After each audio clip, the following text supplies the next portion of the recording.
Hey everybody, this is Cameron from Obnoxious Anonymous, and welcome to the Twin Peaks 2017 Countdown. We are going to be doing this live YouTube podcast from now until about 5:45 Pacific time, which is about 15 minutes before the new series officially begins. Now, we're not going to talk about spoilers because obviously things are coming out now. And frankly, I don't want to know anything before the new show starts. I'm amazed that I'm 4 hours or so before the new show begins, and I don't know really that much about anything except the fact that, you know, some cast members and maybe a little thing here and there, but I don't know anything. And I can't believe that David Lynch pulled this off in this day and age. There was a commenter on Facebook today that said that David Lynch has, or no, J.J. Abrams has nothing on David Lynch, you know, because of the secrecy. What he has done is a modern miracle in terms of social media. It's absolutely incredible. With me right now, because we could have guests throughout the whole, you know, next 3.5 hours, I have James. It's only fitting that you're here to start this off since you were the one that prompted me into starting a Twin Peaks video series to begin with. So thank you so much for being here today on this amazing occasion. No, thank you for inviting me.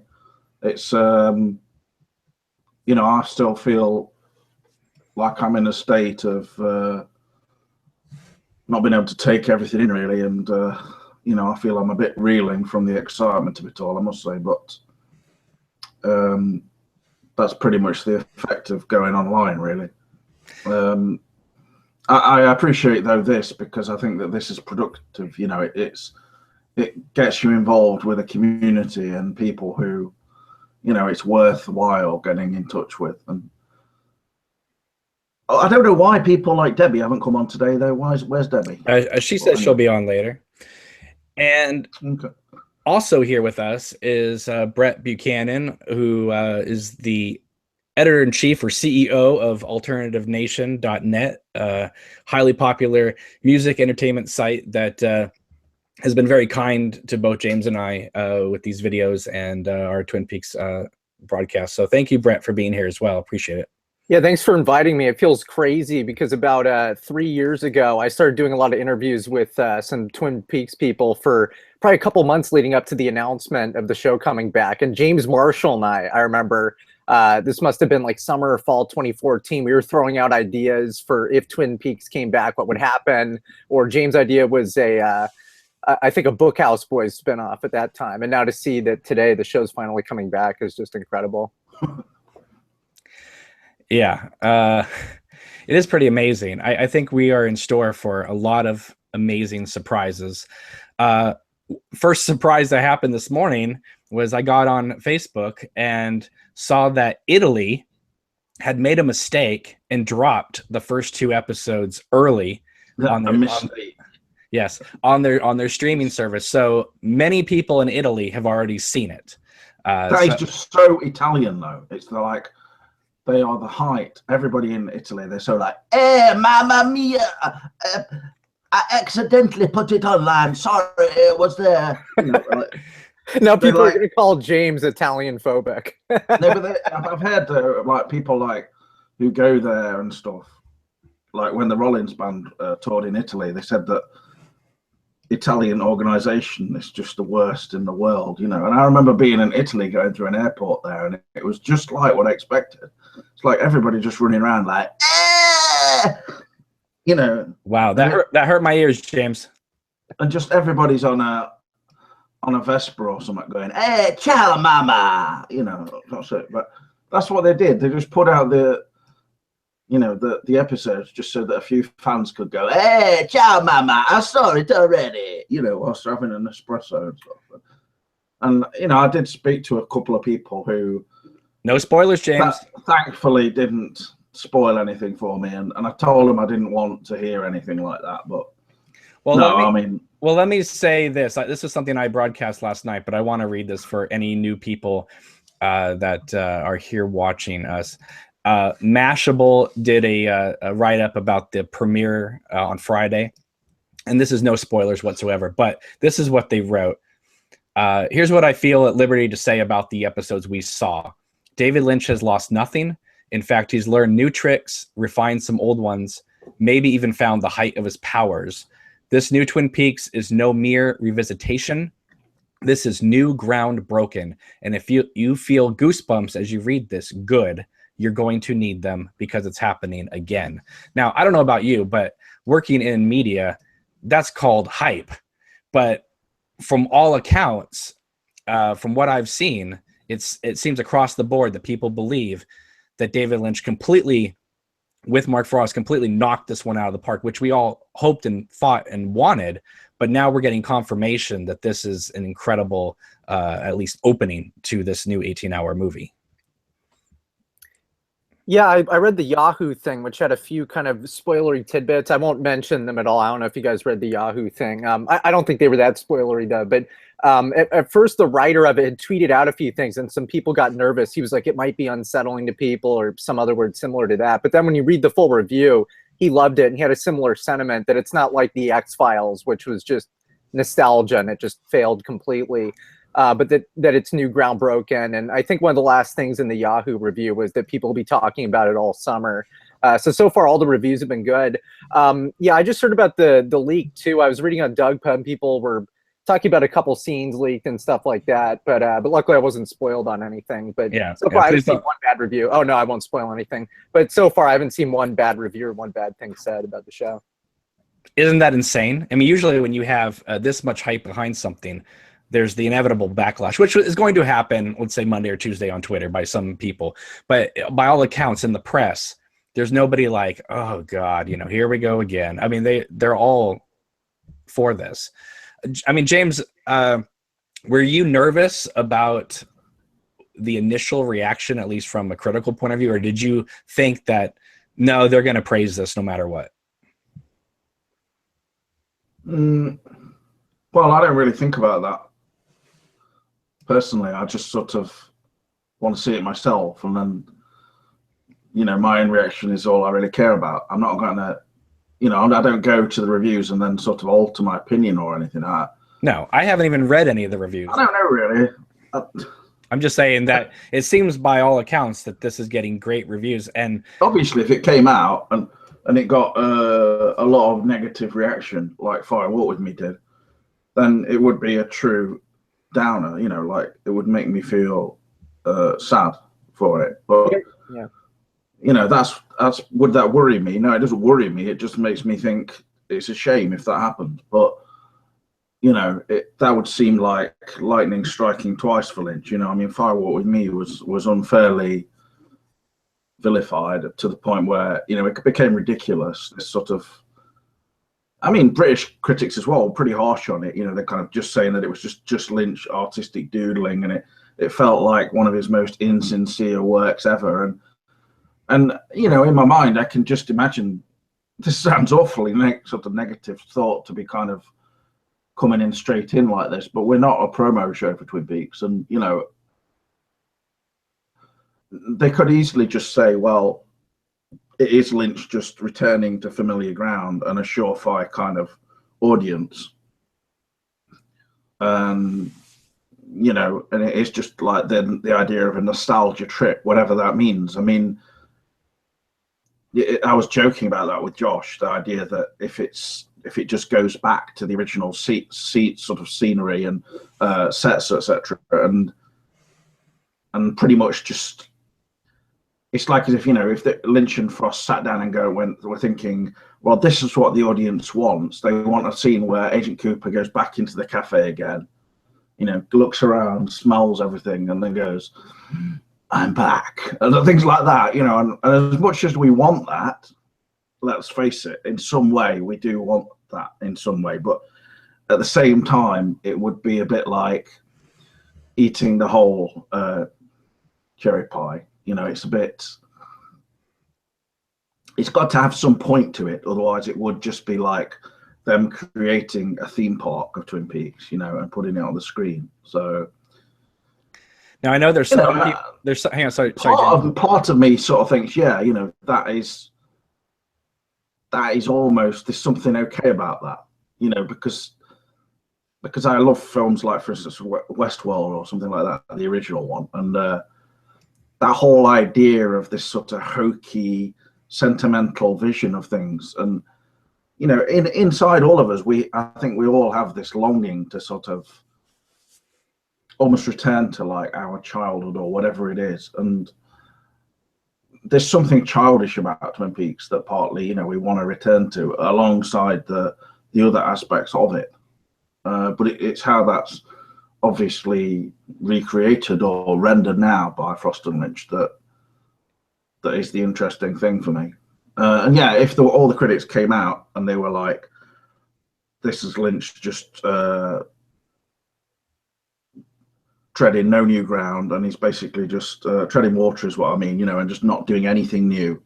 This is nothing new that you've not seen from Mulholland Drive or Lost Highway, then I would just be like, you know, this is really the shits if that happened. So. But, you know, even when the negative reactions to Fire Walk With Me came out, when I read the reviews, what they considered to be, you know, like the Vacaville newspaper saying that Fire Walk With Me reminded them of if David Lynch had made Friday the 13th or Prom Night, that actually got me more intrigued than anything. It's kind of like you with Exorcist 2, you know, where it's like Martin Kermode says it's you know, it's like a fever dream of an insane imagination, and that just makes you more interested in the movie than.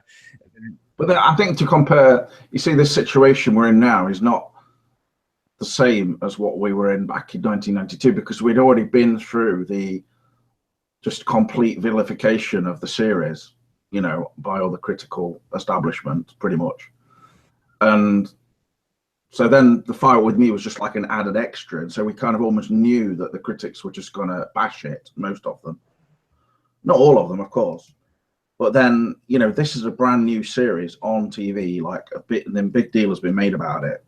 It's not like what, you know, Fire Walk With Me was just sort of shoved out on Screen 7 somewhere in my Nickelodeon, you know, and this is just not comparable to that. You know, I can't pretend that. So, yeah, James, and all the kind of this, the secrecy of it has got me, you know, just overexcited in the end, I think. Yeah, James, kind of piggybacking on what you said about Fire Walk With Me. With me, I didn't see it back then, obviously, because I'm 25. But at least from the perception of me, I see Fire Walk With Me as more of a bonus. So going into it, I think I was able to appreciate it more than I probably would have if I saw it when you guys did. And I have a friend who just watched it for the first time yesterday. He's around my age too. He wanted to watch it before watching the show, and I think he appreciated it for the same reasons, and especially now because the missing pieces are out there, so you can kind of analyze it. You know, I could almost see a way that you could edit it into a mini series of 4 episodes. You know, like one with Chet Desmond focus, the second one with Cooper, and then another 2 with Laura. But the way that you have it now with the missing pieces and Fire Walk With Me, you can basically there's more to look into and more to appreciate. Rather than just when you guys saw the movie 25 years ago. We have Mr. Hal Brandt with us right now. He was on the podcast. Oh, he's disappeared now. I guess he'll be back shortly. That was like a Mark Hamill Force Awakens cameo right there. Exactly. Spoiler alert. He wasn't here long enough to hand the lightsaber to. Yeah. You know. Well, first I want to just address that there are some people in the comments that I guess assumed that the countdown to the live show was going to be us streaming the show live on YouTube. No, you got to film your reactions, even if it's not live, even if you're just taping it. I would love to see your guys' live reactions to watching the episode. But you know what? I would be a little self-conscious then, because I'd be like, okay, I have to react for the camera. Well, no, you could edit like the best parts. You know, you could put like, this is my reaction to when this happened. This is my reaction to this. And I know that would take you time. I'm going to be like, it's going to be like 2 a.m. in the morning and stuff. Oh, yeah, for you to be tough. But if I film my reaction, it's just going to be me sat there like this. Okay. Oh, yeah. Oh, yeah. So, I mean, for those of us in the States, James, tell us how they're playing it over there in England. I mean, because obviously we're going to be watching it in the evening here, but for you, it's the middle of the night. Well, it's being called what they've called it here is a simulcast. It's being shown here at 2 a.m. by Sky Atlantic, which is available through a variety of sort of on online type of sources and things that you add to your TV, you know, plugins, etc. Now TV, etc. So Yeah. and So- you know, I mean, it'll be a bit strange sitting around at that time of night, but on the other hand, in a way, it's almost not very strange at all, really. It's the perfect environment to be sitting around watching Twin Peaks for me, you know. So Right. I mean, last night I was thinking about, you know, where I was. Hey, sorry for the motorcycle noise. I think it's James Hurley coming by. Well, it's about time James Marshall showed up on this podcast. He hasn't been here in a while. But no, I was thinking about last night. Obviously, the show came out a long time ago. So I was 14 when it came out. And I was thinking about where I was in life at 14 compared to where I am in life now and everything that has happened in between. And it's amazing to the fact that we're going back to this town, as I said on Facebook a little bit ago. We're going back to that town that's 12 miles south of the Canadian border and 12, and you know, was it 6 miles? I can't remember now. What's the line, James? I just posted on Facebook. 5 miles south of south the Canadian border, 12 miles west of the state line. Thank you. God, my mind is just fluttering. I'm just really glad for your own mental health that you didn't do the 8-hour show that you were initially talking about doing. What was that again? I don't even remember. You were considering, I was watching your video from last night, you were talking about possibly doing an 8-hour countdown show, just doing it all day. Yeah. No, I needed to sleep. I needed to go get my groceries and get ready for the week as well. I'm already spending a lot of time doing this all afternoon, but I didn't want to be pacing around my house all afternoon long waiting for this thing to start. So I figure let's reach out to a bunch of people and let's do like a live YouTube countdown. And I'm very excited. We got a lot of people watching and a lot of comments coming through. And please, I'm asking you, don't throw out any spoilers in the comments for people because most of us have not seen it. I know some of you have. So, but anyway, he's back, Mr. Hal Brandt. Thank you. Hey guys. He was here on Friday.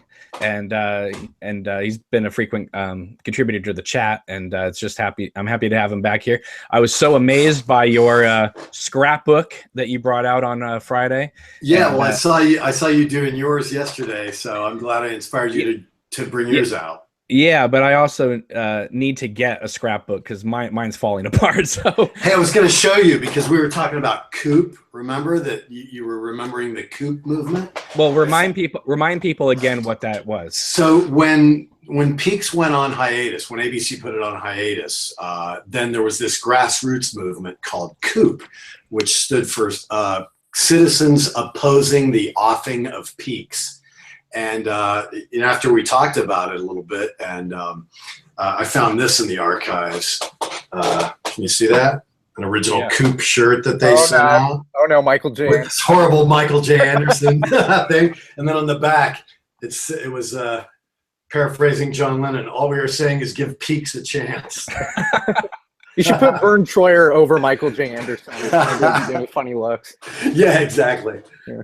So I thought I'd share that with you guys. But hey, I'm happy to be here. Hi, Brett. How are Hi, you? James, nice to meet you. His mic's off. He's probably screaming "Animal Life" right now, and so yeah, Animal Life. So also in the I'm just going to say that in a minute. I'm just eating, so I'll just mute myself. in the New York Times today, there was a big 2-page article.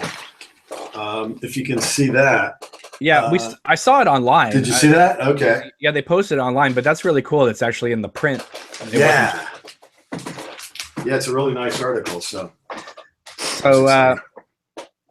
I'm so glad you're here because I'm sure we're all like on pins and needles waiting for this thing to start. I can't believe it. I mean, I started that. Did you see that online countdown where it's just counting down the days and the hours and the seconds and it's like I think I clicked on that originally like 100 days out when they first started it, and now it's down to like what is it, 4 hours or 3.5 hours? Right. Unbelievable. So excited. Yeah, I had my college graduation yesterday, even though I finished back in January, but Chapman University, same as Cameron. You were class of 95, right, Cameron? Yeah. Yeah, and I had that yesterday, but the whole time I was there, I was just thinking about Twin Peaks, college graduation. I was just like, I think it was about 6 p.m. Pacific, and I was like, in 24 hours, I'll be watching Twin Peaks. Now, Brett, let's talk about this for a second, because you have this amazing website. You get a lot of, traffic on there, but it seems like the Twin Peaks brings you, like, whenever you do an article about that, it brings like traffic you weren't expecting. All of a sudden, you have all these other people showing up to the site, and wow. Hold on. Let me close the door there. See, I don't think the one our man wants is talking about this. But yeah, about the site. The Twin Peaks stuff is always done well. I think the one that did the best though was the Sherilyn Fenn James one. I think is the one that did the best out of all of them so far. Which one? The one with Sherilyn Fenn and James. Remember that? Yeah. Oh, I remember that. Oh yeah. The other one that did really well was when we brought to attention the Michael J. Anderson Facebook post about David Lynch, and I still feel bad about that one about Sherilyn Fenn. I don't know. I'm going to be talking to my psychiatrist about it next month, actually. Yeah, that really got misinterpreted, because all James did was post what she said, and I think it was a situation. Was I mainly cover like '90s based rock artists, and I think it was a situation where she regretted saying what she said, so she blamed James. It's like shoot the messenger. This happens a lot with me. I post things guys actually didn't really say anything that bad towards me. Here's the thing. There are famous people who say and do things a lot, right? And then there's articles or things being written about what happened. Mm-hmm. But the Twin Peaks people are let's be honest here. It's a niche show, even though it's super popular now. People talking about it. It was still a niche show, and the actors, even though they've done amazing things, they're still actors in this niche show that very few people know. So they're not used to being like. When you say niche, you mean it's a fetishized show because it's got some nice. No. Quite sexy actresses with nice bosoms. No, James. I'm saying that they're not used to being, talked. I was just trying to help you there, Cameron. Sorry. No, please go mute your mic again. If you're gonna, okay. Don't bring controversy to this episode, please. We're trying to. No, but I'm just saying. Okay, all right. But last night I was watching a film with Sherilyn Fenn, and I just wanted to actually. Two Moon Junction. No, The Wraith. Yeah, The Wraith. The Wraith.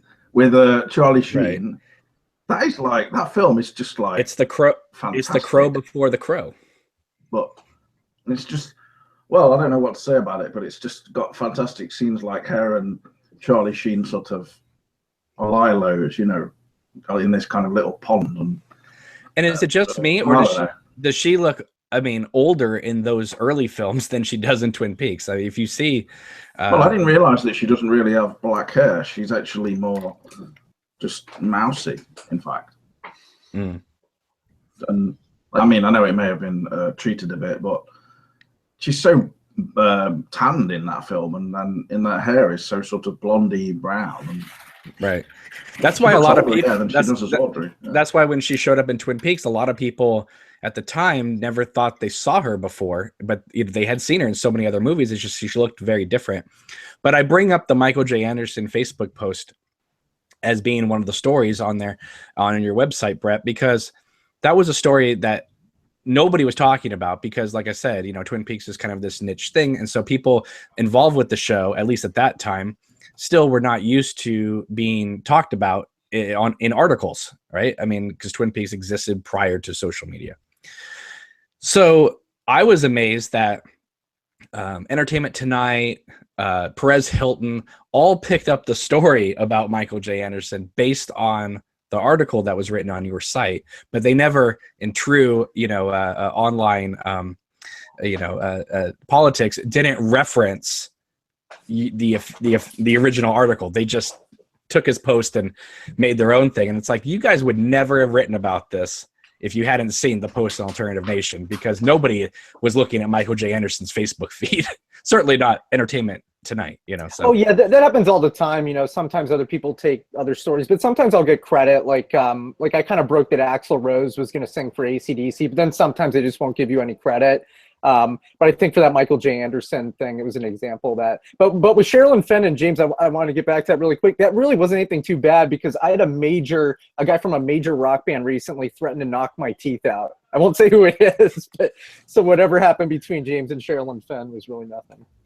It was completely nothing. And the thing that really irritated It me was just harmless flirting on their part, and I'm still, no, I'll be but addressing the topic to my psychiatrist next month. But no, also, but the if thing that irritated Sherilyn wants to fly over to Derbyshire, that's fine by me. But the thing that irritated me the most about that whole situation was not the fact that she called James out. It was the fact that other people in the Twin Peaks community started calling it out too when they were jealous. Well, they didn't want that.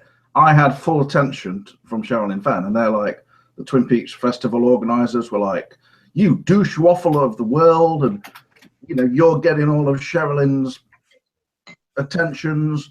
Why am I not getting all her attentions? I want her cherry pies. Bring them here, and basically I got it because I deserve it, because I'd introduced myself to her at the UK festival and said, hi, the name's Wooly, James Wooly, and she remembered me. And she said, and that's why she's like, James Wooly on Twitter. Right. She's like, I need your body close to me now. Okay, James, you're about to go on mute in a second. Joining us on today's... I said, no one puts Fenn in the corner.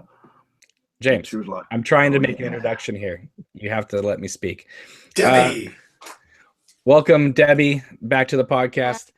You are looking wide awake for being so late where you are.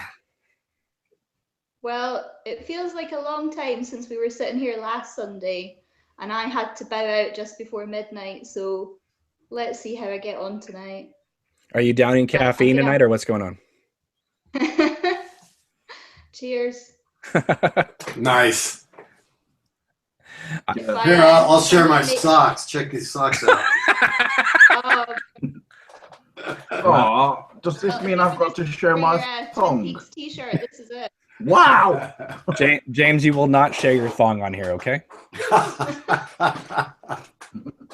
I've got a I don't want to see. I don't want to see your little pouch with Michael J. Anderson on James, it. James, I do not want to see your little man from another place. Okay. It's got a little jock strap with cherries on it. That's what Fenn said to me. Oh my goodness. Oh my goodness. So Debbie, what have you been doing today to prep? I know you and your husband watched Fire Walk with me the other night. Press ups. Yeah. That was he's watched the series, but that was the first time I'd talked to him into watching the movie, so that was interesting. What was his reaction? Just trying to explain Philip Jeffries was the main point of contention. And then I'm like, yeah, but it's okay, there's loads of bits that were cut out, so it makes sense. And then he's like, well, why did they cut them out? And I'm like, oh, don't even go there. It's a long story. 25 years in the making. Yeah. But it's been a long day today, so I've just been trying to keep myself busy. And it's not really did you until after about 7 here tonight that I've started trying to get into the spirit of things, really. Can you believe that it already dropped in Italy accidentally, and then they ripped it offline? I know. Have they had like both episodes then? Yeah, they've already seen it. Yeah, I've heard it's episodes 1 and 2. Some people said they just saw 1, but nobody's seen 3 or 4 yet. I don't think. Right. So that makes me. I mean, I'm happy to see it when we see it, but I wish I could have seen it a little bit early, just so I don't have to stay up so late tonight. Well, Cameron, we should be okay because you and I are on Pacific time. Right. So we can. I mean, we're gonna be able to watch it at 6 p.m. 6 p.m. Yeah, 6 to 8 p.m. But my question is, are they going to upload episodes 3 and 4 like right at 8 p.m. our time, so we can just watch those immediately? That's I'm assuming not. I think it's going to be between 10 and midnight. Ugh. Yeah. So, but that's. I mean, that's all right. But yeah, you know who has it best are going to be fans in Hawaii. Fans in Hawaii are going to have it best. Yeah. We're going to say how? I'm going to wait till the next day just so I can let 1 and 2 marinate and ponder, and then I'll do my work Monday and then watch 3 and 4 the next night. No, you're not. You're going to be so amped up from watching the first 2. Probably. Yeah. Because it's not just the fact, like a lot of people said, oh, I'll watch the first 2 and go to bed. It's like, no, you're not going to do that because your adrenaline is going to be so amped from just seeing this that you're going to be wide awake and you're going to be like, you're going to have to throw this in the trash if you right. Yeah. I saw the David Lynch, The Art Life last night. They played it here in Columbus and it was fantastic. Really, really good. James saw it too. James, what was your thoughts about that movie? Well, my reaction was perhaps not as like, oh, it was fantastic, like how, but I certainly enjoyed it in some senses because I found it so slow, to be honest. But there were certain points in it that fascinated me and made me feel really like just this fear and anxiety in terms of what Lynch was describing about that scene that he said about he was leaving from one place where his family were living, and then this guy came out, so some other man who they'd never met before. They didn't really know him very well. He's called Mr. Smith or something, and then he says, but I don't want to say what he did next, and it just made me so kind of fearful and worried, like what the hell's he talking about? But you know, it gave me kind of the creeps on a Bob level, and just it just made me think of some kind of molestation or something that he was inferring. But yeah, he couldn't finish the story. He said it was like so. I don't really know what he meant by that. The memory of the incident was so traumatic that he didn't even want to verbalize it all those years later. So that is interesting. I think it may have been just a man who like attacked a child or something. Maybe he just hit it or something like that, and it was. But overall, I thought it was quite inspiring. Just the art life, the way he's immersed himself into being. Well, did you see that? Yeah, did you see the previous ones though, like Lynch 1 and? I saw Lynch 1. I didn't see I guess there must have been a 2, but I didn't see that. Well, the 2 is on the Inland Empire bonus disc. Oh, okay. Probably why I've missed it. It actually was good. I liked it. Okay, I'll have to check that out. That's where we got that infamous clip of Lynch telling Laura Dern not to shoot herself in the crotch. Okay, all right. I will have to go back and watch that. Which is still one of the greatest behind-the-scenes moment I've ever seen. Definitely. You're going to shoot yourself in the crotch. In the crotch. They're going to do another, there's going to be a follow-up to this art life. So the only problem for me was that it did feel a bit like long in terms of everything it was showing. It was sort of quite... It was such a sedate pace and so serious in a way. It just made me think like I don't know. Anyway, I don't really want to say anything bad about it, but that. Well, tell us what you think. I mean, we got quite. It just felt a bit dragged out through the whole thing a bit, just the way it was made, just the style of it. I'm not criticizing the content of it, because I could watch Lynch just doing a painting for 60 minutes or something or longer, but I mean. Right. That's what I liked about it. I like the language. I like those parts. And then it had other parts where it just seemed to. I don't know. I like the part where we show it just seems so centered in on Lynch and just him basically within pretty much one location, just sitting near his sort of art table and everything. And then there's this one part where he was in his car and he was telling everyone to go like this. And I was kind of like almost excited. I was like, it's Lynch driving a car. Brilliant, and it just made me think he's just a normal older guy basically, and it just, I wanted to see more of that. I wanted to see more of Lynch just kind of making quinoa everyday things. I mean, I wouldn't have minded seeing Lynch just going to the shopping centre. Yeah, not more making quinoa, maybe, but going around Walmart would have been ideal. I would have liked him looking at all the DVD racks. And he just bumps into camera and raiding them, Yeah, I don't think that would happen, at least in my area. But he seems to know this area rather well, though, because it's mentioned a few times in his work. So it's kind of cool. Is it? Yeah. But there was lots of nice, or not lots of, but a few little behind-the-scenes making of Eraserhead clips that I hadn't seen before that were interesting. And what else did I really like about it? It made me want to go smoke a pack of cigarettes afterwards because there's so much of him just sitting there smoking cigarettes. It's like even that's beautiful. Thing like that. The American Spirit cigarettes, organic cigarettes, are like the secret to a long and healthy life, almost. Right. I was like, I've got to stop doing that. It's brilliant. I don't really think that, but. Anyway, I mean,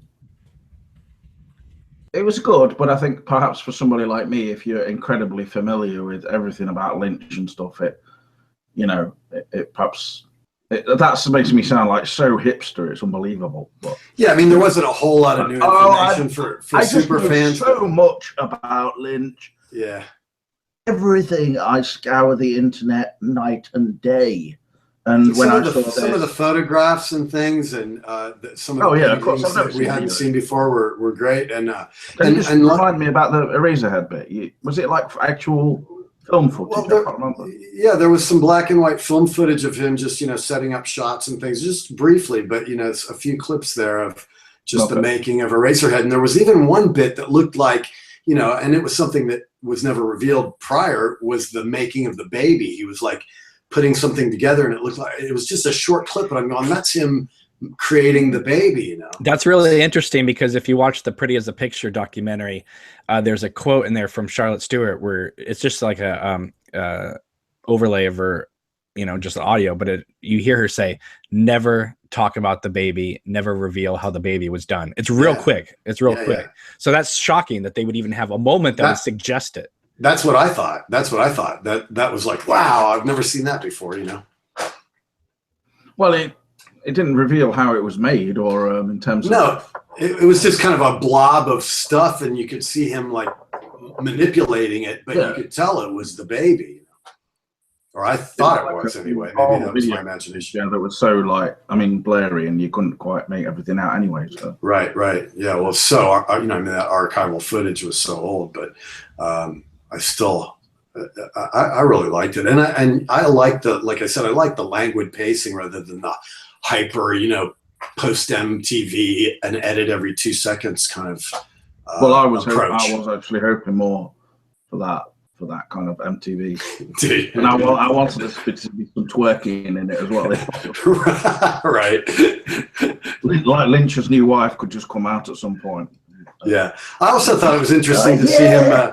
I liked him interacting with his young daughter, Lula, named after, of course, Wild at Heart and stuff. Well, she was painting and yeah. I mean, it was really encouraging her to be creative. That was good. That was good. Yeah, honestly, it did feel a little bit like they were trying to appeal, like Lynch was trying to appeal again to the sort of Disney market, like with a straight story by getting his daughter in there. And she kept doing these like really cute faces at the camera and like going like this, and then doing these little Shirley Temple type dancers.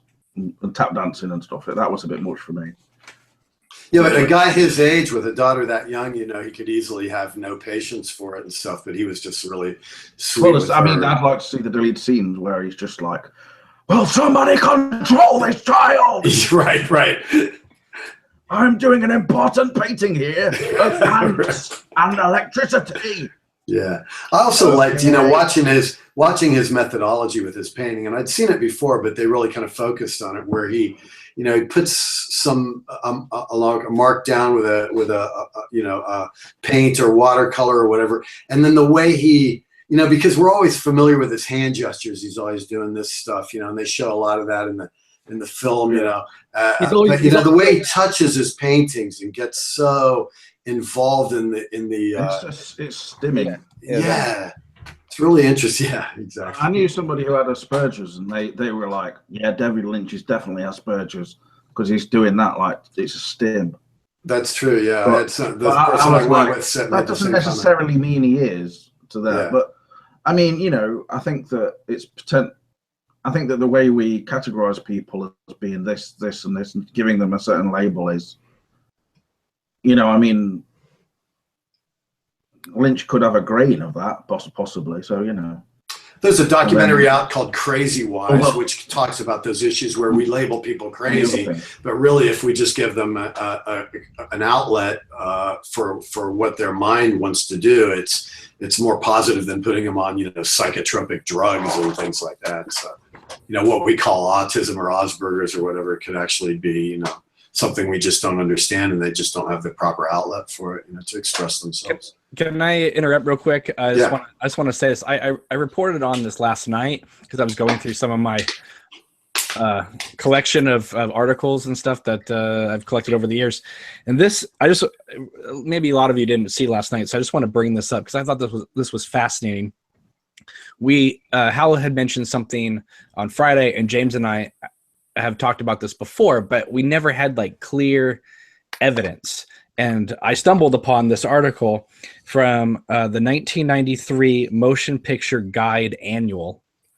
I got this probably when I was a freshman in college, but it says it's getting to be an old story, but Twin Peaks Fire Walk with Me underwent drastic trimming before reaching American screens, losing 20 minutes of its original runtime after it was booed off screens during its world premiere at the 1992 Cannes Film Festival. What's left isn't that bad, but it's far from Lynch's best work. 20 minutes was cut out? Yeah, and like we talked about, Cameron, when I was on Friday, you know, that there was a report that the guy from Cannes, I don't know what his title was, director of the festival or whatever, but he came in, and the scene in the train car where Laura's being killed by Leland, he had a whole sound design thing that was very violent and lots of, you know, smashing and knives, you know, sounds of violence and stuff. And the guy was so repulsed by the scene that he mentioned it to Lynch, and Lynch took it to heart, and that's when he put the kind of classical music behind it instead of that horrific sound design. But he totally changed the feel. Yeah, but he took out the sound design, so it's not like the music over the sound design. It's just the music kind of replaced it. Exactly. That's fascinating. Yeah. But I was always under the impression that there may have been like an extra shot or two, but this is an official report. 20 minutes was cut out. 20 minutes excised, yeah. So what 20 minutes from the missing pieces was in it, or was it something else? You know? Yeah. It's very interesting. It is. Anyway, go back to your discussion. I just wanted to say that. While you're pulling out the archives and stuff, I found some other things. You were showing your videotapes, your personal videotapes, yes, Cameron, yesterday, the way you labeled them and stuff. You know, it's funny. I had somebody comment in the say, you know, because I would title like what the episode was, you know, something that would remind me of what the episodes were. Right. And some people commented, I like your titles better than the German titles. Yes. The way I did it was, instead of creating my own titles, I actually cut out the little blurbs from TV Guide and posted them on the video cassette box. Can you see that? Yeah. Now, did you use the same brand of tape for every episode? Yeah, I've got a label on it, so I forget what it is. Oh, let's see here. It's a TDK, a high standard TDK. Yeah, because I noticed I used only the Scotch T120s. Right. I have a ton of those as well. And what's shocking is I taped every episode except for the final episode, the final two episodes in SLP or EP, right? And those still hold up really well 27 years later. I mean, I can, like you said, they're way better than that log box set of the first 7 episodes that came out. Those wouldn't even, you played them once and they were destroyed, you know? Yeah, they were horrible. And one thing that it was really terrible about them is that several of the sets, when you got to like tape, I don't know, what's 5 or 6 or something like that, they were repeating episodes. Like they would all of a sudden, like episode 14 would show up after episode 23. Like it was it wasn't even in the wrong order. They had duplicates of episodes that would show up on certain. So they had like, you know, duplication problems and and it was horrible. And they were selling them for like $100. I remember in Suncoast. Remember that place? that was the second box set. Do you remember when the first one came out that had the log box? That was just literally season 1. Oh yeah. Remember that? Yeah. Those were at least recorded on the higher speed, but yeah, that second box set was. But I remember being in Suncoast in the 94, 95 and seeing those Twin Peaks Laserdisc box sets. Yeah, my friend has those. And that was so incredible. But it also was like $300 for like 6 episodes. It wasn't even full seasons. Yeah, it was like season 2, episodes 1 through 6, $300. Episode season 2, you know, the next block of episodes, and I mean, they had some really fascinating covers. I mean, I remember the final set. The picture was Cooper like falling to the ground in the Black Lodge, and I thought that was kind of fascinating. But none of those sets, whether it be the log set, the VHS set, the Laserdisc set, none of them had the pilot The only way to get the pilot was the international pilot. They never had the original pilot on there. Right, you had to get like a Japanese bootleg or something like that. There was some company that put it out. And even the Artisan set, which I maintain is still like the best quality I've ever seen Twin Peaks look like, season 1, because they only put 2 episodes on a disc. And that actually had extras on there that are not available on any of the other sets, like commentaries and stuff by Dwayne Dunham and things like that. Some of these TV guide blurbs are funny. Like this one's episode 15. It goes, James Marshall is sure he has been framed by Evelyn in tonight's episode of Twin Peaks. Wyndham Earl, Kenneth Welch, starts making Leo, Eric DeRay, his pawn. Thomas Eckhart and Catherine are planning Josie's future, and Cooper has a lead on who may have shot him. And Jacoby decides it's time to surrender to Benjamin. Watch tonight at 10 p.m. They probably shouldn't have led with James and Evelyn. Yeah, exactly. That's a long description. Yeah, I used to TV Guide would come out like on Tuesday or whatever, and I'd race to the store to buy TV Guide just to see the blurb because I was so excited about, what little nugget are they going to give me about the next episode. And that's the other thing. I wish that the gold box set and the Blu-ray box set would have done. I wish they would have included the previously on Twin Peaks stuff that was before the episodes, and also what's coming up next week. Now, wait a minute. The Blu-ray has some of that stuff, right? Not all of them. Okay. Not all of them. And the Blu-ray even cut out the Georgia Coffee commercials. Yes. Yeah, that was a mistake. That's a bummer because James and I have talked about for years as jokingly that's season 3. In a way, yeah. Twin Peaks material, because that was 1993, I believe. Yeah. Right. And what's so strange about those Georgia Coffee commercials is I was always under the impression that those were shot in tandem with season 2, but they were shot a year after Fire Walk With Me. And what's so weird about them is that they have more of a Twin Peaks feel than Fire Walk With Me does, So obviously Lynch still had it in him. Oh, Cameron, you don't mean that.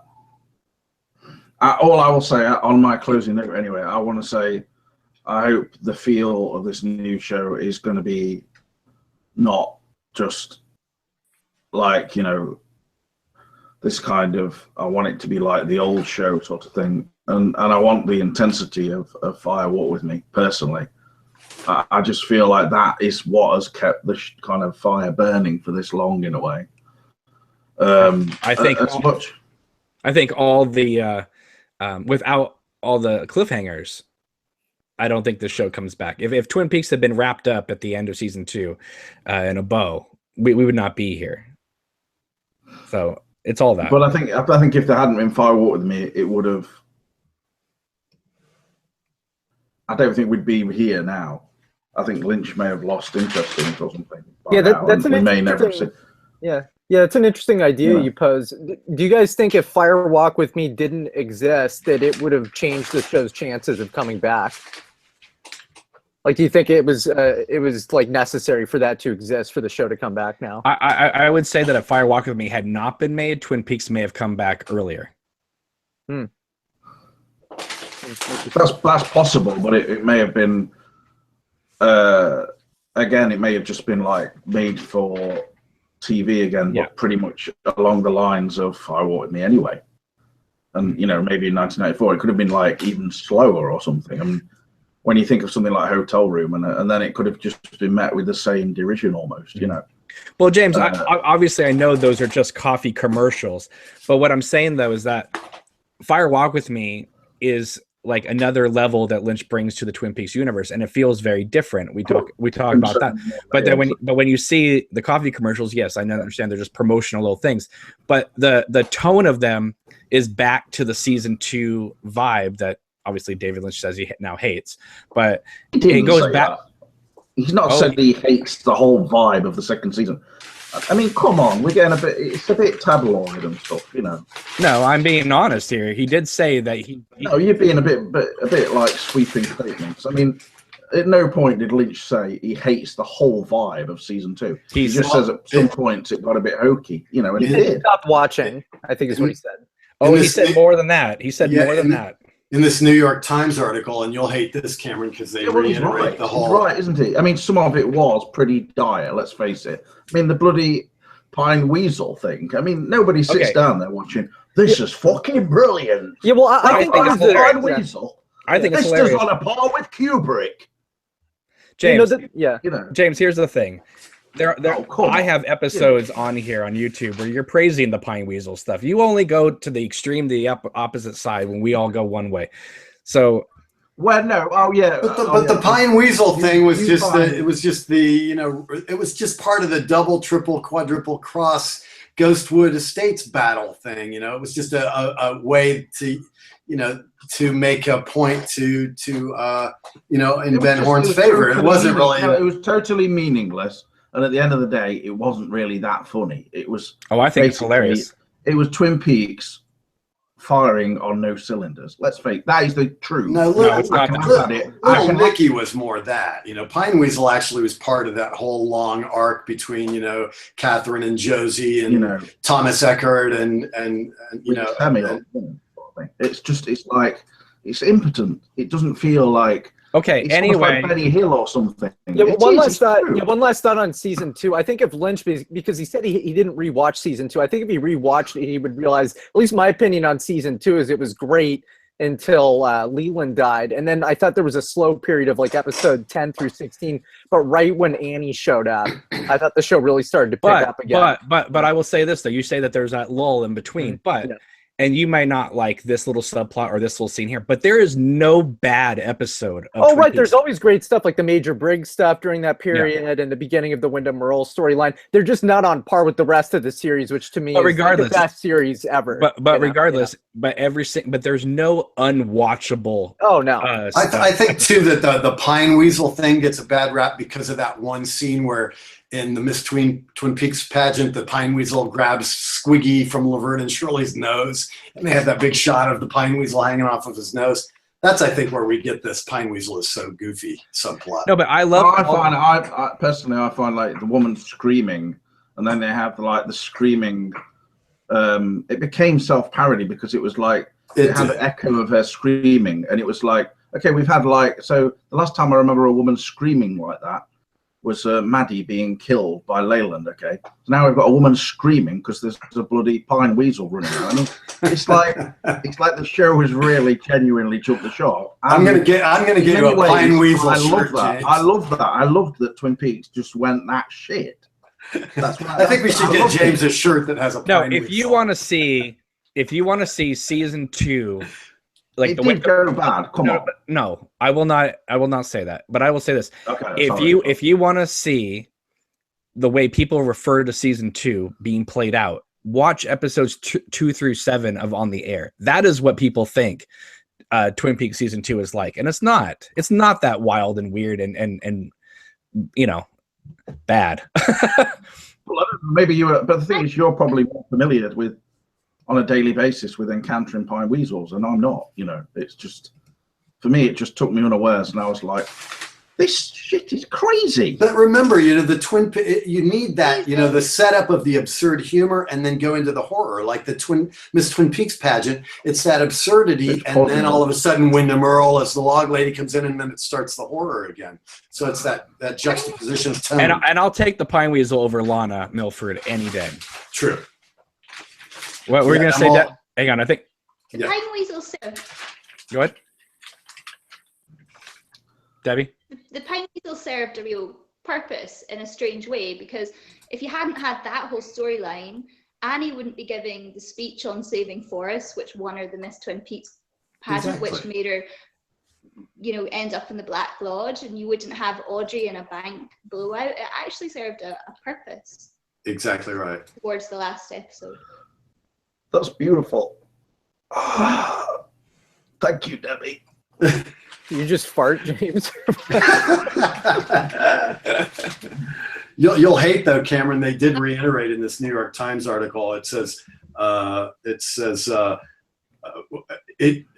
David Lynch being quoted. It got very stupid and goofy in the second season. It got ridiculous. Mr. Lynch said in a phone interview explaining that his work in the film Wild at Heart pulled him away from the show after the first season. Oh yeah, no, I addressed that. Cameron's gone over that a lot. I went over that on Wednesday, Yeah. and thankfully, a channel that gets like 100,000 views a day, Red Letter Media, they put up a review of Fire Walk with Me the other day, and they full out call that out as BS. Yeah, and I was like, thank you. And people were commenting and writing to me saying, hey, Red Letter Media just said what you just said on Wednesday. And I said, yes, because they obviously know what they're talking about. Right. You know, so it's nice to know that there are other people that didn't forget history. That actually researched release dates. Well, no, not just but these people were there just like us. Yeah. And so if you are a relative new fan, you might not know the history, which is why I was talking about the fact that people don't remember. They like to blame the Gulf War on everything, but in reality, the show was canceled by ABC right after the Josie in the Drawer episode. It was over. Right. They had filmed the 6 episodes, or the last 6 episodes, but they weren't going to air them. And today, those episodes would be just thrown on the Blu-ray box set. But back then, they didn't know what to do with them because of they needed to make some money from them. So they waited almost a month and a half, 2 months to play the next 4 episodes, and then they canceled it again. And then 3 weeks later, they aired the last 2 as a Monday night movie or whatever it was. And that's how we got it. So we weren't even supposed to have seen the last 6 episodes. The episodes that Brett is talking about where the series picked back up, theoretically, we weren't even going to see those 6 episodes. Right. That's where that Coop movement came out of, to bring those last 6 episodes back. So forget about Cooper as Bob or Doppelganger Cooper and all that stuff. We could have very well been left with 25 years of just Josie in the drawer, and that's the end of the series. Yep. Yeah, because they thought, and I always thought that, I mean, I am probably wrong, but I always assumed that whole ending to that episode seemed like a it was tacked on in order to get the network to keep playing it, you know, right? Because just like they did in the last episode to try to put all those cliffhangers in because there. the episode just kind of moves at this pace, and then all of a sudden Cooper is fly fishing in his room, and the next thing you know, we got this huge confrontation in the Great Northern Lodge. We got the little man, all those tropes come back, and then it's over. And I always felt like that seemed like a completely reshot ending for that. I thought exactly the same thing. I even felt that at the time. Me too. I remember watching it thinking, oh, that's their ploy to get the last ones, because they'd already announced the hiatus at that point. Well, yeah, and I was shocked because I was right before that happens, before they came back from the commercial and had Cooper doing this fly fishing thing, my local news came on and just said, tonight is the last episode of Twin Peaks ever. ABC has canceled it. It's over. Yeah. And I remember just thinking, so the last 10 minutes, this is it? This is all I'm going to see? And Josie was in the drawer, and that was it. And then I remember like 3 weeks later, I got a call from a friend saying, hey, they just announced they're going to play, 4 episodes, and I was like, okay, but there's 6. what are we doing here? James is saying he wants to wish everyone a good night. James is out. James is out. He's getting ready. He's got to get some sleep so he can wake up and watch the new show. James, yeah, I've got to go too. I got to go too. All right. Well, Brett, James, it's been a pleasure. Thank you. James, you got to give an animal life before we go. Yeah, one more. Oh, he says I can't do it anymore because I feel like I've wronged the Pine Weasel, and do it backwards, James. I'm just going to go lie in bed now and write an epic poem about that Pine Weasel. And do the Michael J. Anderson animal life.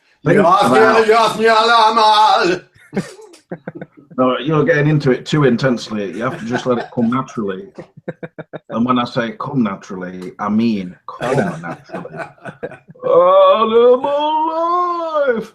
It's just a beautiful thing. And when it happens... All right, later. See you guys. Just enjoy the show, guys. I'm ready for season 3. I've had an animal life. All right, enjoy the show, guys. Thanks for stopping by. I don't know how I'm supposed to leave the room. Oh, I'll just hang up. Okay, well, anybody... take care there, and I genuinely wish you all a great time and enjoy it. I look forward to discussing it with everyone.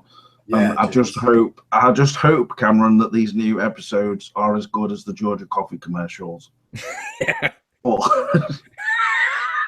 Okay. I want the first shot just for James. I want the first shot to be a pine weasel. Yeah, with the pine weasel, like an animatronic, like the one at the start of Kingdom of the Crystal. CGI And it pine holds weasel. up a Georgia, holds up a Georgia coffee. It takes a swig from, and throws it through the window. isn't it? And it's all about Lynch, like just abandoning his previous beliefs. Well, you know, He's now got bills to pay. You know? well, you know, if this show has the intensity of what, you know, was reported that, you know, Lynch was directing this. With the pine weasel scenes. I mean, yeah, No, I want it to no, be but a if Lynch was the pine weasel scenes and Fire Walk with Me. well, I want Leyland raping Laura and then the pine weasel raping Laura. Leland raping a pine weasel. oh no. But I would. That would be beautiful. Take that That would to be the my next dream. level. That would be like No. But no, a bit like Lady Chatterley's Lover, the pine whistle incident. no, but I'm saying if the episodes are directed with the intensity of, you know, what was reported to us, of course, the you know. Come on, when you just keep talking about the intensity, I keep thinking of Two Moon Junction Part 2. No, you were saying intensity of Fire Walk with Me, and I'm saying I want to see, you know, since it was reported by that the David Lynch was directing this entire show behind a camera with a loaded Magnum, you know. Well, you know, I mean, with me, okay, you know, and with everyone, I think, you know, you discuss things and there's like more than one layer of what you're saying. There's too many. Everything can be double-sided and multifaceted, and I say the intensity of Fire Walk with Me, and then I think of the scene where it's shot like from the ceiling with Laura and Donna lying there. And like, if the new show, the first hour is just like scenes like that, then I don't think I'm going to be like, well, that was intense, you know. I'll be sort of. But in Fire Walk with Me, you have that shot of Laura and Donna on the couch, and then you have the same angle in the Double R diner, you know, and everything is so. In that scene, for instance, in the Double R Diner, it's so I mean, those scenes you wouldn't describe them as intense. No, would you? but what I'm saying though is that scene in the Double R Diner, it's so impersonal because it's almost like a God's point of view of just we're just looking over the Double R Diner, and there's no there's no the interaction between Norma and Shelley is so dispassionate. It's just there in the corner, and that just is to echo the final shot of Cooper and Laura together in the Black Lodge, but. That's why some of those scenes could be easily lifted out because the camera, you know, you look at Laura and Bob and all that stuff, it's all like high intensity, her climbing up the stairs to go to her bedroom. And then you have the Norma and Shelley stuff as well. Yeah. Then you have the Norma and Shelley stuff that's just kind of like, okay, we're in the corner and act the scene. Who cares what's going on, you know? Yeah.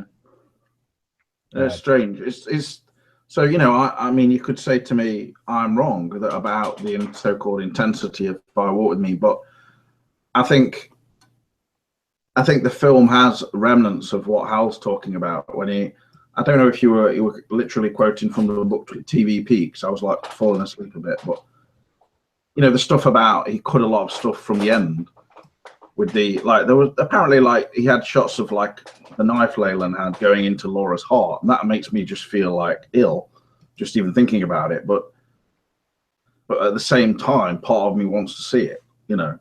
It's just because of just the kind of power of it. But that, you know, that sounds like something actually out of Suspiria, though. But that also doesn't make sense in terms of the series continuity, because what Doc Hayward says is that she didn't die from one thing. It was a lot of little things. So if you have a knife plunging into her heart, I mean, obviously, you know, he'd be able to. Yeah, but I think that partly like Lynch just seems to not really care about when things become completely just to the point where it's just a surreal thing that may not actually really have happened because it was so because it went into abstraction, that scene in the train car. I mean, there is like a one flash shot where you see Leyland holding like a big knife, a long knife towards the camera, and you know, and it's like, it doesn't really make sense. Why would he have that? If Laura died of shallow stab wounds, apparently. I mean, how could he stab her shallowly with such a long knife? Doesn't make sense, does it? Mm-hmm.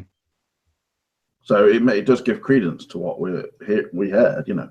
Right, and that's not some gossip, you know, magazine. That is, you know, the official thing from you know, one of the film quarterlies that came out. So I had never heard that it was 20 minutes longer. I had always heard that the Japanese cut had been longer, but then when it came out on Laserdisc, it was the same length of time. So I was like, well, maybe I just misunderstood, but apparently there was a longer cut floating around. But it makes me wonder what else was in that 20 minutes.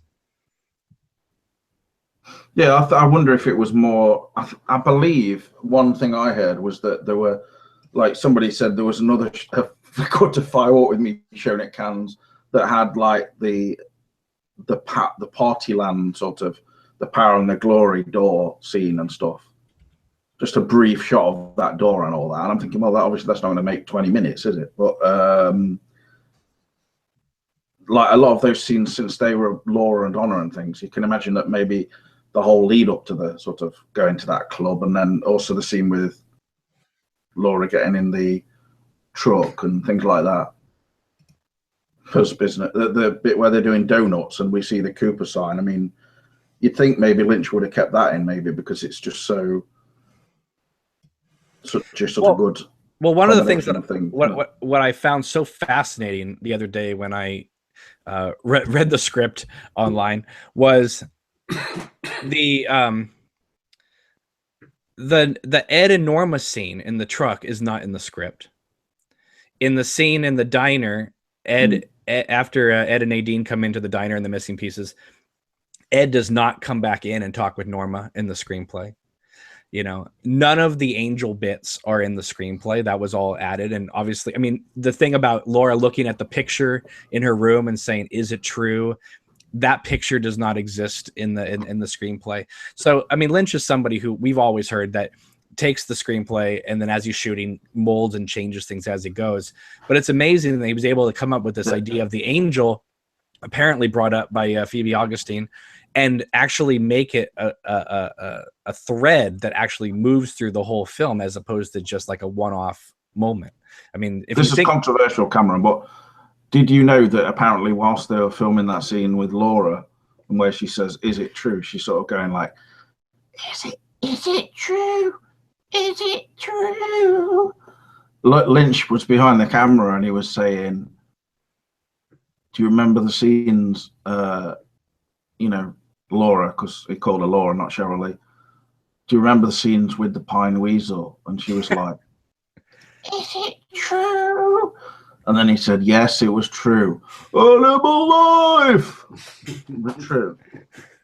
God. Can I just ask you before you go, James, because you've not said it for a while.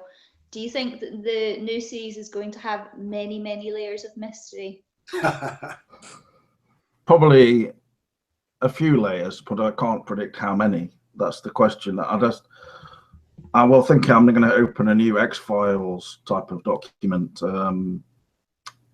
counting the layers of mystery, and then there'll probably be a big argument between me and Cameron where he thinks the number of layers of mystery are about 32 and I'll come to about 28, because he always has to be more and bigger than me, you know, and more expansive.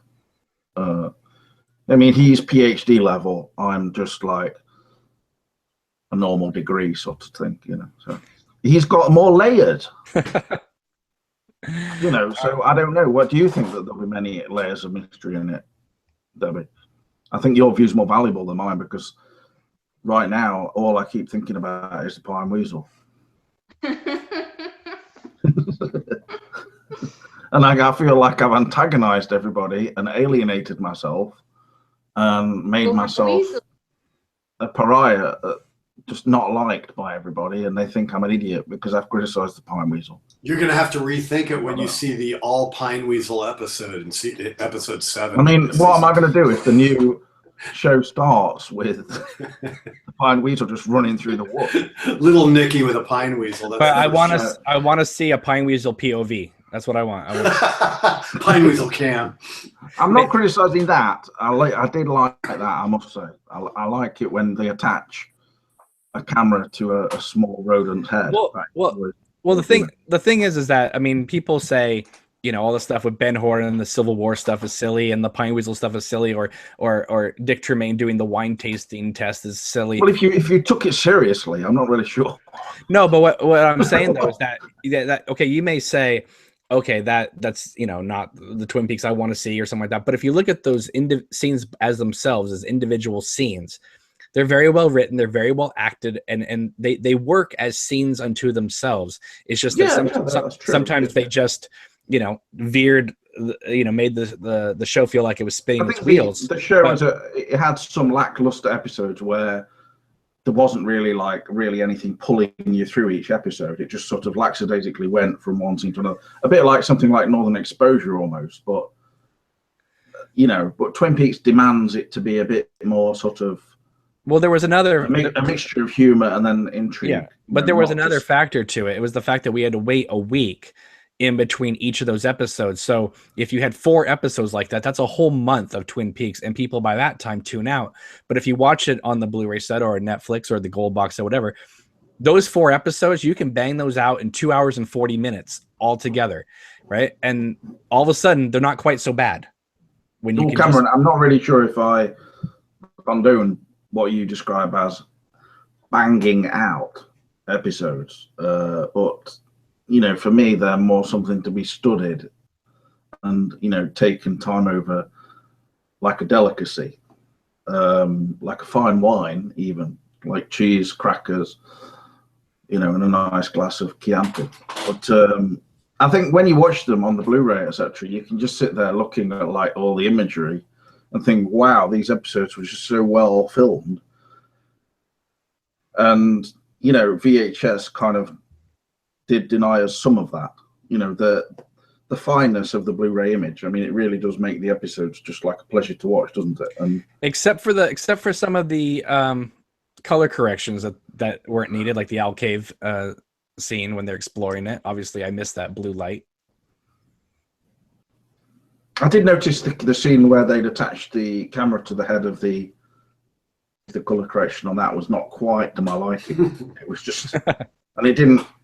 That scene didn't quite have the same ambience as I recall when I would watch it repeatedly back in 1992 with colleagues then of the Pine Weasel Society. But anyway, you know, I think, you know, Lynch, we should contact Lynch about the Pine Weasel inclusion in the new show. And if there isn't much Pine Weasel action in it, then we just have to get on to them about the next season. Maybe that should be the new. I'd like to see a Pine Weasel. They could resurrect Coop instead of citizens opposing the offing of Peaks, citizens opposing the offing of the Pine Weasel. There's got to be a Pine Weasel coming into it in some way, because they said, "May the forest be with you," and I think may the Pine Weasel be with you if it's jumping on the back of Haley's bike and then riding along with him with a helmet on and stuff. That I would get behind. Maybe maybe James has got like a Davy Crockett hat, but it's a Pine Weasel tail. No, that's cool. I want to see the Pine Weasels live and living, not being eaten by Ben and Jerry or something. Yeah. That's their new ice cream flavor. Cooking them I over. heard that he'd taken up with a toad and a rat for a Wind in the Willows special. James just got to be on the road constantly, and I think a Pine Weasel would be a great companion for him. So I have a question. This is going in a leather jacket. This is going into. You have the Pine Weasel theme and then the Hurley theme. They're like down, but then it's also like another one for the Pine Weasel. The Pine Weasel theme on his own little bike, which he buys him after a while, and it's like. And then he looks at the camera and winks and says, "This is some damn fine coffee. Oh yeah." Hope that's in the new show. If it's not, then I won't be happy. All right. Well, have a good night. You again, Cameron, but I will be heading off. Yeah. All right. Get some sleep. Rest up. Enjoy the show. And thank you. Thank you. See you on the other side. Yep. Bye, Talk James. to you soon. All right, guys. Let me ask you this. You have the gold box set, right, Hal? Yes. Yes. Right. Debbie, did you get the DVD box set, or did you just wait for the Blu-ray set? No, I've got like both DVD sets. Remember when they came out in 2 separate series? Yeah. Before Yeah. Yeah. Got the gold box and Okay. the Blu-ray. I think I So- saw all of them, but I probably couldn't differentiate too much between them, to be honest. But here's the thing. We've seen these episodes numerous times, but I want to know how this happened. In the gold box set on episode 14, there is a change to the Lynch episode right before Leland kills Maddie. There's an extra like shot or two. Yeah, you said that the other day, and that made me curious because I never knew that. So I want to go back and revisit that and see what you're talking about. So, I mean, it's not that way on the TV broadcast, and so I thought, well, maybe this was the Lynch cut, and they had to take out a shot or two to make it fit a little bit more time. But then back on the Blu-ray set, it's back to the original TV cut. So I'm thinking, one, how did that get approved, and two, how did that edit happen? I mean, somebody who's remastering the episodes, right? I mean, doesn't just go into the episode and tweak a shot or two in the Lynch episode. Maybe they pulled out one that was, a pre-broadcast edit that, they just got the wrong master reel or whatever. And I don't know what is scarier, the fact that happens below everybody's noses, or the fact that I know this series so well that I recognized it first watch. Yeah. What are the scenes? Do you know? Because are they anything of substance? No. It's right before Maddie comes down the stairs and says, is something burning? And then she sees Leland as Bob. Spoilers. Yeah. But there's an extra shot, maybe an extra 2 shots, but it's just, what happens is that I can't remember when Leland charges her, she starts screaming, right? Right. And then in this one, it's like he charges her, but the scream kicks in after he starts running, whereas before she started screaming right when he started running. It's like really weird. But it's completely different. Changes the whole feeling of the scene. And it's only like 1 or 2 shots. But again, when you grow up and you watch this thing over 25 years, all of a sudden you're like, wait a minute. And to do this on, a David Lynch directed episode, it just makes me wonder who, did they just pull that early cut? Did Lynch say, I want this cut? But then why go on the Blu-ray, change it again? I'm so confused and I don't even know who to ask. So collector completists cannot get rid of their gold box because nor can they get rid of their artisan DVD box set because of those extras and the fact that the picture quality on those are amazing. Right. And yeah, I mean, there's several commentaries on that artisan set that were never ported over to other stuff. But I remember they released season 2 on DVD. It's sort of like a CBS.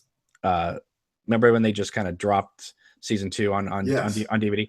And yeah. I never picked that up because right when they did that, they had already announced that the gold box set was coming out. Right. So I was like, well, I'll just wait and just pick up the gold box. And it also just made me think. Also, remember right before Fire Walk with Me dropped on DVD, I think it was around 2000. There was all this talk that the missing pieces were going to be on that release. Do you remember that, Hal? There was all this discussion that Lynch was going over to Paris to try to make deals to get the missing pieces onto the DVD release. And then they weren't on that set, obviously, or that disc. And I remember being at Costco and seeing Twin Peaks Fire Walk with Me on DVD for $14.99, looking at it going, should I buy this? Because it's got nothing but the trailer and I already have the movie. And I still picked it up, but that was going to be the big selling point, was that the missing pieces were going to be right. At that point, it didn't happen. Yeah. At that point, it was just the deleted scenes. Yeah. It's just interesting. Like, I mean, if you've been following the show for as long as we have, just as many ups and downs. And I mean, for a long time, the original broadcast VHS tapes is all we had. Why do you think that they haven't done a standalone Wild at Heart with the deleted scenes from the lime green set yet? That's coming. I'm assuming, and I also want them to release the Cannes Film Festival cut.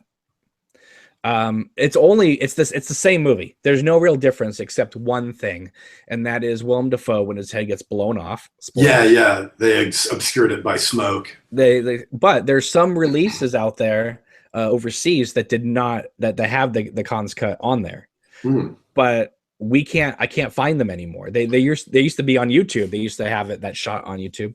You've heard Grace Zabriskie say that the Holy Grail of Wild at Heart outtakes will never be released, which is the scene where the torture scene. Yeah, they said No, audiences walked out en masse. They screened it to a general audience, and they walked out en masse. So they thought, well, let's screen it to a Lynch hardcore fan audience and see if they have the same reaction. Same reaction. And Lynch like, okay, that's it. We're deep sixing that forever.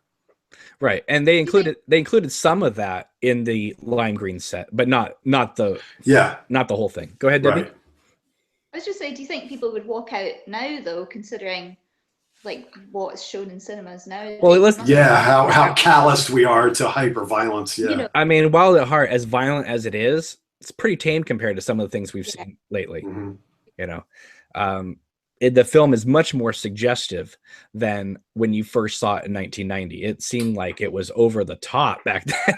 Although I think it's the combination of the psychological torture of knowing he's going to die mixed with the sexual, you know, basically they're getting off sexually by killing him, you know, so I think that's what really turns people off. But you know what, though, the scene in its final form does not feel compromised one bit.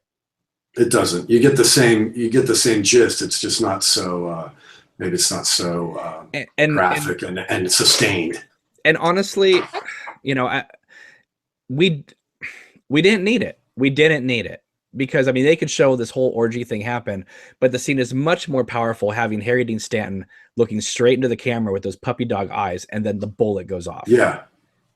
I think part of what they cut was the aftermath of that. That's what I'm saying. Yeah. That's what I'm saying. But ending it on Harry Dean Stanton's eyes and then the gunshot to Big Tuna, Texas, that gives you the power and the tragedy of that scene. Yeah. If you just continue it with this like orgy scene, then it just feels like an unnecessary add-on. You know? And I would still watch it. No, I do too. I'm just Great Zabriskie. I'm sure that was an intense scene. No, totally. I'm just saying that, does Wild at Heart really need to go there for another 3 to 5 minutes? I don't think so. You know, right? I mean, that movie is all about excess, but like I said, you still got the point. It's not like the David Bowie scene in Fire Walk with Me, which when you, like we were talking about the other night, that is still entertaining, but it's so truncated that you wonder why it's even in the movie. I wonder why James, instead of saying animal life, why doesn't he go, fuck me, Reggie? Please don't get him started on that. Please don't get him started on that.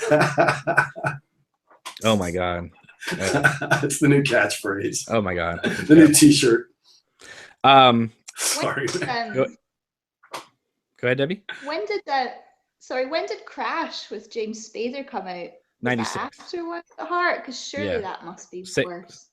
That movie's not even that violent. It's just violent in terms. Just when you're talking about that whole perversion of violence and. Right. I mean, James Spader does have sex with Rosanna Arquette's leg in that movie, so you know. But remember the other day, how I was talking to you about the ABC right before they aired the finale. It was the finale of Twin Peaks, believe it or not, followed MacGyver. Right. And ABC promised that like tonight we're gonna get the answers. Get all the answers. Well, I found the clip. Great. I pulled it off my VHS tape. So it's not anything to watch. It's just something you should hear because it's absolutely hilarious. So here we go. This is how ABC, right before the finale of Twin Peaks, marketed it to the viewers watching the channel. It was TV's greatest mystery, but now it's curtain up on the last act. It's time to lower the boom. On the show that raised 1,000 questions, now it's time for some answers. The final episode of Twin Peaks on a special 2-hour ABC Monday night movie. Next. Okay. Now it's time for the answers. Yeah, there's no answers. How about questions for the next 25 years? Right. You know, that classic old announcer voice too is hilarious. Yeah, but it's like, you know, on the 2-hour Monday night movie. Yeah, the Monday night movie, ABC special event. And I just remember, like, so when I, honestly, to this day, if I'm watching the Gold Box or watching the Blu-ray set, I'm always surprised that the episode ends with Andy going, Agent Cooper, it's a map, and then credits, because for 10 years straight, or, you know, when I was watching my broadcast tapes, it always was 1 2-hour long movie. Mm-hmm. So I'm still shocked when it stops there and I have to watch the credits for the next episode because it literally went right into the next scene. It did. All right, joining us right now is Cole. He is from the YouTube series The Sausage Factory, and it's wonderful to have him here. He's a David Lynch fan, and so thank you, Cole, for coming in. Oh, thank you. I was sort of debating whether I should join or not. I didn't want to make things too crowded, but you lost a couple people, so I thought it would be okay. Let me know if I'm choppy or anything like that. The last time I did one of these, it wasn't very good. Is it clear? It's all right? Yeah, you're totally fine. Okay. You're totally That's fine. Good. So where are you right now emotionally in terms of the new season coming out in a couple hours here? I know you are someone who kind of goes into things hesitantly, but when you heard that Twin Peaks was announced and it was going to come back, were you excited about this? Were you nervous about this? Where were you then, and where are you now? I guess throughout the whole thing, I've been hopeful. You know, I'm not as emotionally invested in it as some other things, so you know, it's all right. Like, I'm not even gonna be watching it tonight. I probably can't watch it for a couple of weeks. I might, when I visit my parents, I'll probably be able to watch it then in a couple of weeks from their house, because they'll have a network that shows it here in Canada that I don't have at the moment. So I'm not even going to be watching it later tonight, which I know for you guys would be unacceptable. But well, it would be unacceptable for the fact that I would have to be off social media for like 3 weeks, and that would be horrible. Yeah. But I mean, I will try to fit that accordingly, so I don't have to worry about Why don't spoilers. why don't you just grab a torrent of it somewhere? You know, that's going to be online like immediately, I would think. That still could happen. We'll just see exactly, you know, how desperate I might become. I don't know. So that option's certainly on the table. So we'll see how that goes. It makes me wish that I'd watched season 2 more recently, but oh well. So by the way, since this is a countdown show, we are 2.5 hours away. We are. Just so you guys know, we're gonna be stopping this at 5:45 Pacific time. So we all have the opportunity to use the bathroom, get something to eat, and sit down. Yeah. But thank you guys for joining. This is a lot of fun. Yeah. Yeah, good to be here. So I have the gold edition on. Oh, there you go. There you go. There you go. I'm very happy to get that years ago. That was the first time the pilot, the official pilot, not the international pilot, but the international pilot is on there as well. But it was the first time the pilot, the original pilot, was included with the series. So that was a big thing for that set. Yeah, and it was this the first one to include the Log Lady intros, or did they have those before? Yes. It was the first time. Yeah, and then when the Log Lady intros were brought out. That's the that's that horrible VHS the first season only. Oh, okay. That came in a log box. Okay, but the pilot was not included. No, it's the pilot's omitted, so it's just literally 1 through 7 of the. And I always laughed when people over the years would tell me, well, you don't need to see the pilot. You just go right into episode 1. I'm like, no.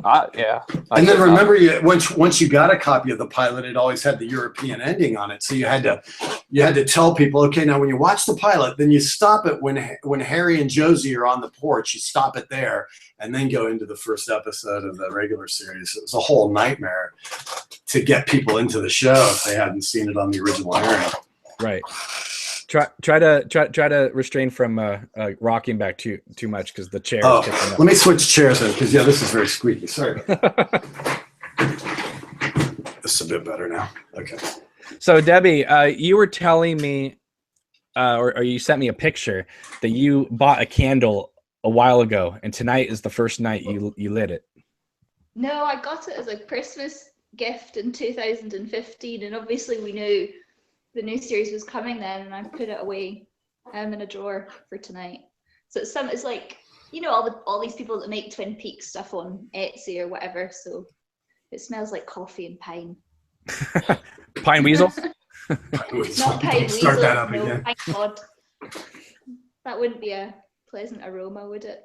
It's interesting you were just before Cole came on, you were showing us that video of the ABC intro.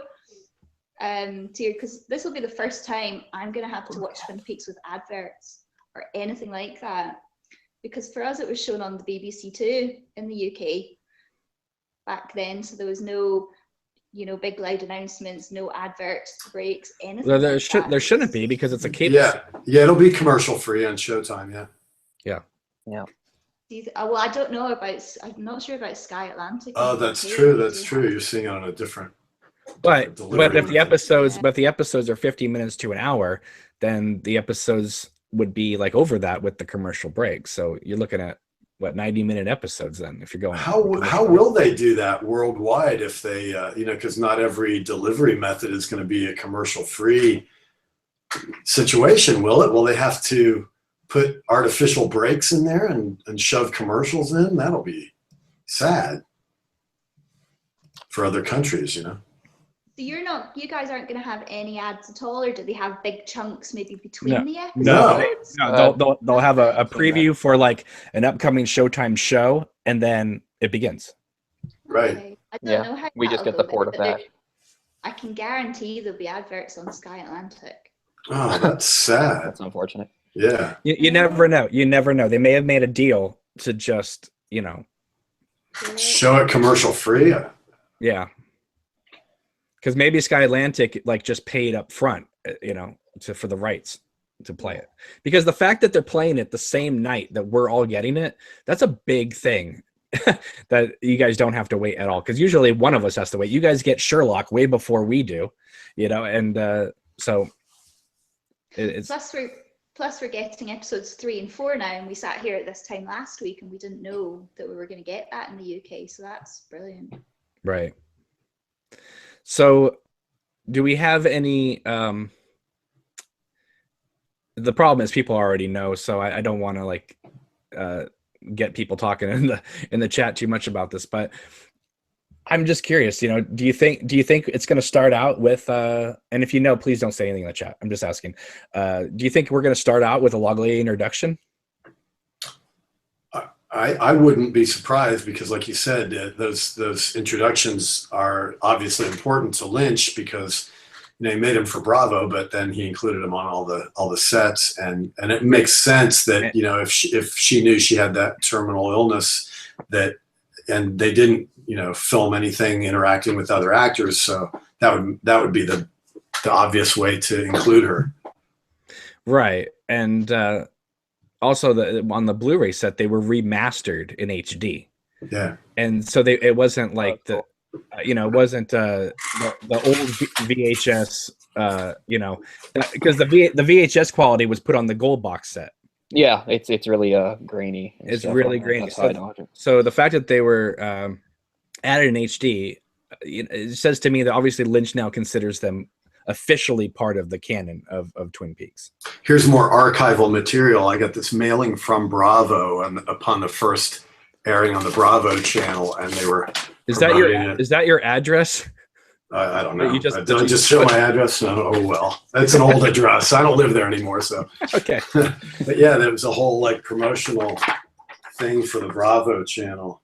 Now, did you ask for that, or they mailed that to you? No, I probably was on some mailing list somewhere for maybe it was through Coop or whatever, and they sold their mailing list to Bravo, but yeah, it just came randomly for some reason, or maybe it was like wrapped in plastic or something that sold their mailing list to Bravo when the show was coming out. I don't really know how I got it. Did you watch it on Bravo? Yeah, I did. Yeah, because of the Log Lady intros. Right. Do you remember the advertisement before it aired on Bravo? Here's the thing. A few years ago, I had a different YouTube channel, and I uploaded a bunch of stuff from my Twin Peaks archives onto that channel. And other people since then had grabbed, downloaded those clips and added them to their Twin Peaks videos and that type of thing. Mm-hmm. But I don't have that channel anymore. But one of the things that I had uploaded was the Bravo commercial for Twin Peaks is coming back. Right. And they did a really wonderful commercial until the last frame. Mm-hmm. The last thing they showed, Twin Peaks coming to Bravo. It then, after it showed the title and coming to Bravo, after the black of the title, it then cut to Leland in the mirror as Bob turning towards the camera. Nice spoiler. I'm like, thanks Bravo. Yeah, I saw that today, I think. Yeah, and it's absolutely hilarious. Like, you guys hit this one out of the park, and then you drop the ball in the last picture. Good job. I remember they called it TV good, too good for TV or something like that. They were promoting it. And now Bravo plays the Real Housewives of everything. So they've fallen quite a bit since the mid '90s. Yes. But I remember I was initially hoping it was going to air on there because that's. But instead of a channel, I have to like pay for. But of course, I honestly thought if anyone was going to get it, it was going to be Netflix. But knowing David Lynch the way he came out and said, "There's no way I'm working on something for 5 years and then dropping it all in one day." So that's a very interesting thing. He wants that old, I say old, but it's the way TV used to be, of the 1 hour. You watch it, you think about it, you dream about it, you talk about it, and then you see another hour the next week. Plus, I think he still releases. Sorry, go ahead. No, I was just going to say, I think maybe he also wants it to. He's worried that people would only watch it on mobile devices or computers or something like that. I think he wants it to be on TV, even though you can, mirror stuff. Well, I'm more concerned with people watching the last 15 minutes of the series and then spoiling it for everybody online. That's what would happen if it was on Netflix. They wouldn't even watch the series. They would just watch the last 15 minutes. Right, yeah, if it dropped all at once, you're saying, yeah. All at once, but it doesn't necessarily do that for all of them. For instance, the Scream television show came out weekly and stuff. They didn't... not here. No? No, they dropped the whole thing. That's what they did here. But remember when that Harry Potter Half-Blood Prince book came out, within like one day, there were people with T-shirts saying Dumbledore dies on page, and it was absolutely horrible. But that's the way people like to act. So yeah. But anyway, I went to the midnight book sale of that. Oh, really? And I actually won something for the first time in my life. My sister, there were like 3 like door prizes. My sister won first prize and I won second prize. She won a box set of the movies up to that point, which is 5, and I won the box set of the books. I actually won a copy of Wrapped in Plastic, I think issue 8 or whatever, where they had a interview with Frank Silva was the bulk of the issue, and they had some sort of contest, and I actually won an autographed copy of Wrapped in Plastic 8, and it's signed by Frank Silva, and it comes with it came with a letter of a certificate of authenticity, that they had him sign it at the Twin Peaks Fest, and he signed it "Beware of Bob" with the B-O-B underlined, and then Frank Silva. So it's beautiful. I love it. Oh, that's wonderful. Yeah. I just want to point out, I guess Showtime right now is currently showing season 2 of Twin Peaks. I guess they're doing a marathon, and so they'll be done with the season 2 right when season 3 is about to start. That's fantastic. See, that's what I was looking for, but it's not airing that way here. But let's go back to this Wrapped in Plastic thing. It was a magazine that came out. What was the years it was out? You remember? I can go grab the episode. Hang on there. I'll get. I've got a box of them here. Be right back. A whole box. Debbie, did you ever read Wrapped in Plastic? No, I don't. I think, God, I'm not sure how I got hold of that back then. There was I don't know if it was a UK sort of similar version. There was a sort of fanzine called February 24. My box of Wrapped in Plastic. Hang on. Go ahead, Debbie. No, I think the only thing I had was like a sort of hang on, Hal. Similar fanzine. Go ahead, Debbie. I'm sorry. No, just was saying the only thing that I ever had was, I think it's a UK version, kind of similar fanzine called February 24, but it was just black and white. So I've never had a Wrapped in Plastic. Right. Where some people obviously have a whole box of them. Well, I have a second printing of number 1, so I'm going to go to number 2 and see what the publication date on it. But they obviously printed quite a bit of them. So volume 1, number 2 was December of 1992. So I'm thinking, number 1 was like August of 92. Okay, so the magazine premiered right about 5-6 months after the movie came out. Right. Okay, the Cannes Film Festival premiere at least. And then the last one. Oh, you have them in order? Yeah, totally. Wow. Let's see. Only way to do it. Yeah, so then let's go to number 75. Are they all wrapped in plastic? Of course. Of course. So here's number 75, the final one. And they even called it the giant size hiatus issue because they were talking about at some point maybe coming back, you know. And when was that? Well, the show came back, so.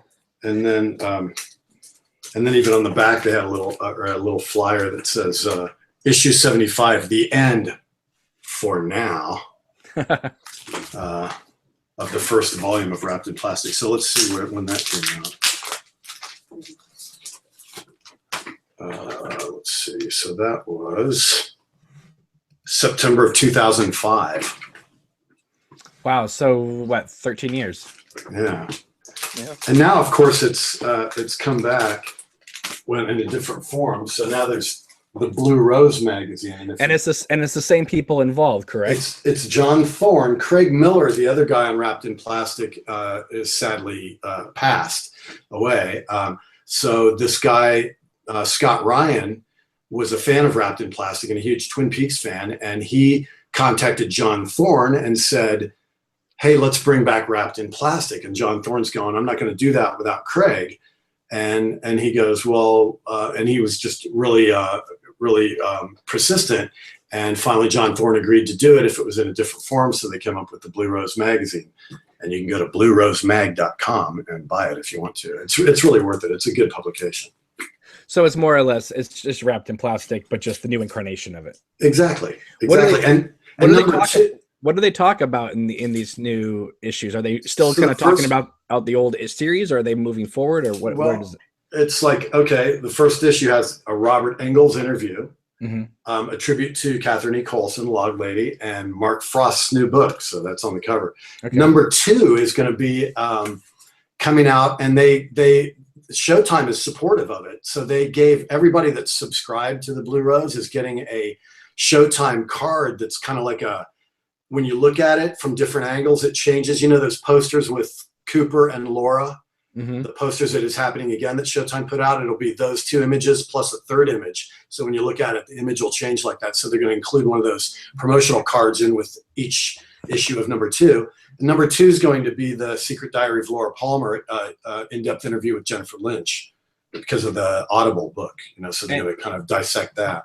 And when do these issues come out? Is this a monthly thing or what? No, the first one's out now. The second one I think is coming out in June. And then they've already got kind of plans for 3 and 4. So they're totally committed to it. So it is sort of a rebirth of Wrapped in Plastic. It's definitely well worth subscribing if you're a fan. You know? Yeah, that would be great. Yeah. Well, John Thorne actually friended me the other day. So it would be wonderful. He could come on here and talk about this a little bit. He should. Or Scott Ryan is the other guy. And you know, Scott Ryan's got his own podcast too, the Red Room podcast. So okay, yeah. You know, it's funny. I know of a lot of other Twin Peaks podcasts out there, but I've never, I've never talked with any of them. Like no one's ever reached out to me, and I don't know any of them personally. So it's just kind of funny. Here's my autographed Bob. Oh wow! See that? Can you see the autograph on it?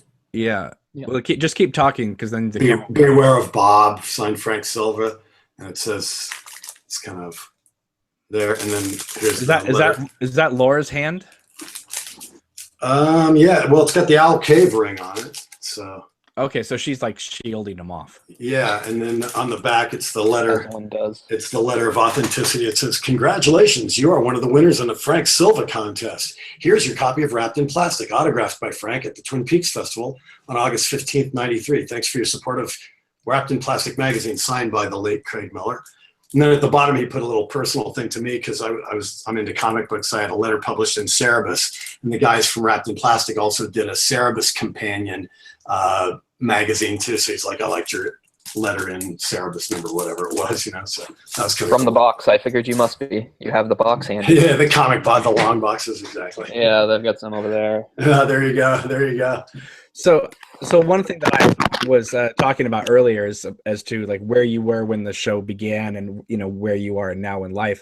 You know, Hal, you have all this stuff in boxes. You have these, the original tapes. You have all this stuff. Yep. I got to tell you, as a fellow person right there with you, I'm with you, man. It has been easier than I thought, but also looking back, I can't believe that I've managed to keep this stuff intact for this long. 27 years is a long time to keep VHS tapes in different moves, things like that, yep. Intact. Well, because I'm a collector, I'm sort of, that's kind of a thing I do, to the chagrin of most of the people that I've had relationships with. I come with a lot of baggage. When I moved into my current place, the landlord goes, "God, you're a single dude. You need all this space." And I got a lot of shit.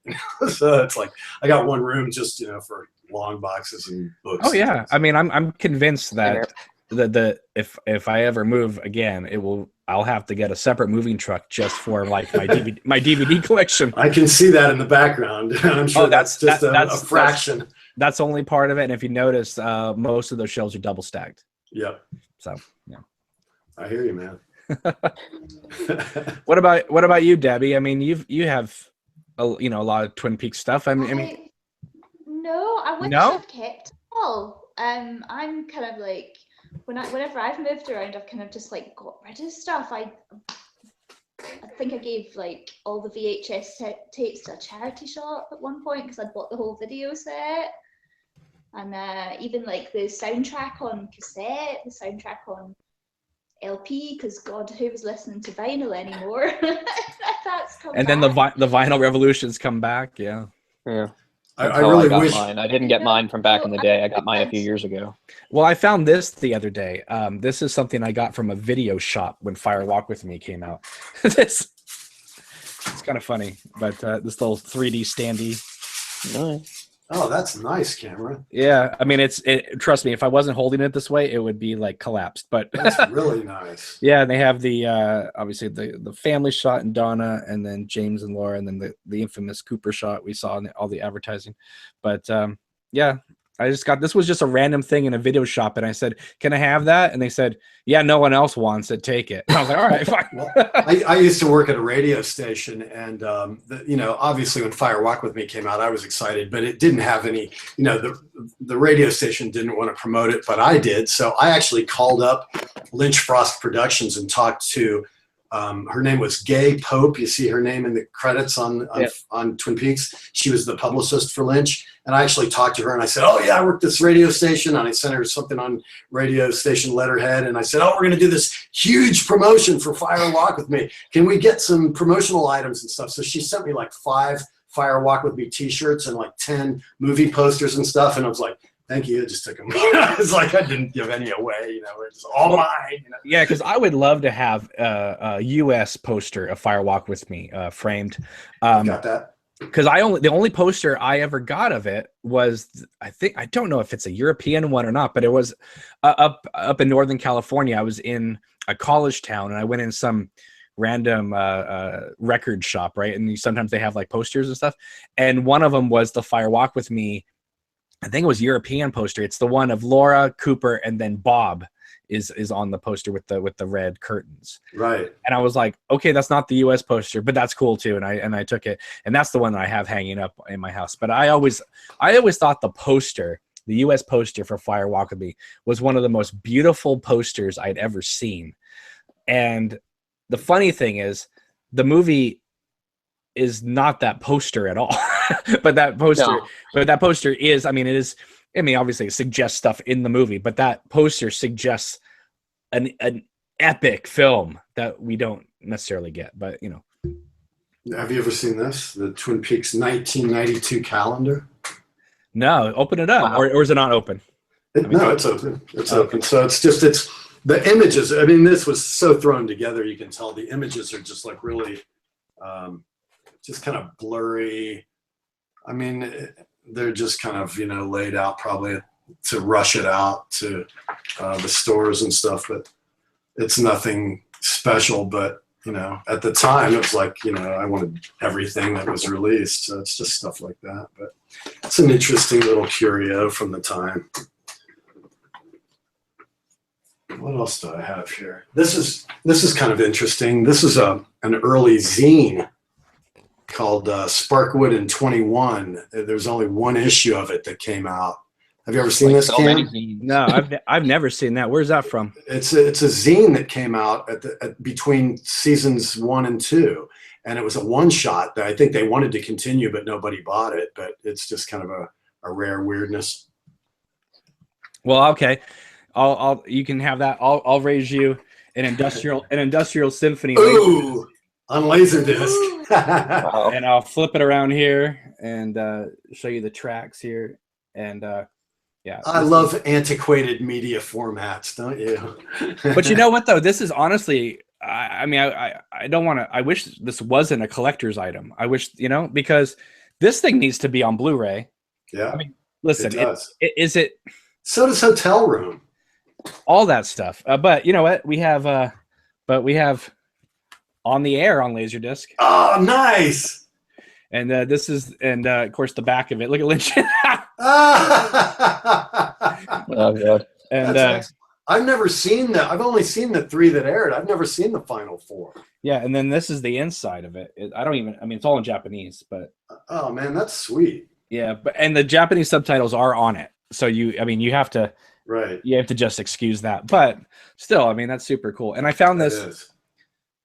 Yeah, I think I picked this up for like $5 in a Laserdisc store, and they were just like, Nice. "No one's renting this. Do you want it?" I'm like, yeah," Yeah. because at that time, again, like you said, they only aired 3 episodes before ABC ripped it off the air. Yep. Um, On the air went off the air. oh yeah, but I do think that pilot that Frost and Lynch wrote and then Lynch directed is fantastic.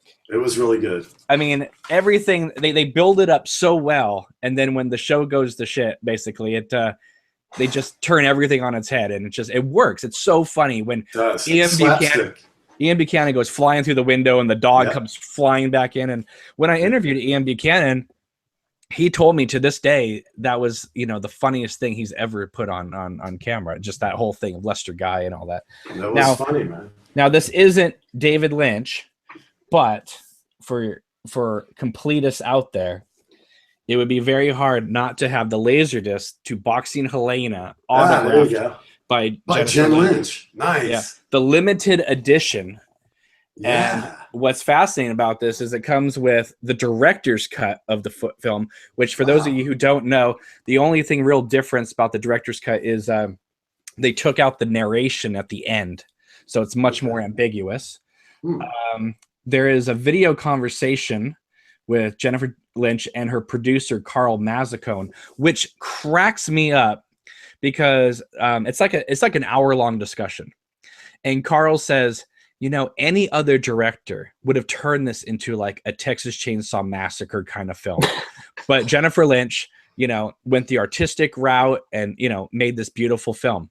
The irony of that is Carl Mazzacone is the producer of the new Texas Chainsaw Massacre movie. Anyway, this also includes a commentary by Jennifer Lynch and Julian Sands, Right. which was never included on the DVD. And then it also includes the shooting script and a 24K gold CD of the unreleased soundtrack. And when you open it up, I mean, come on.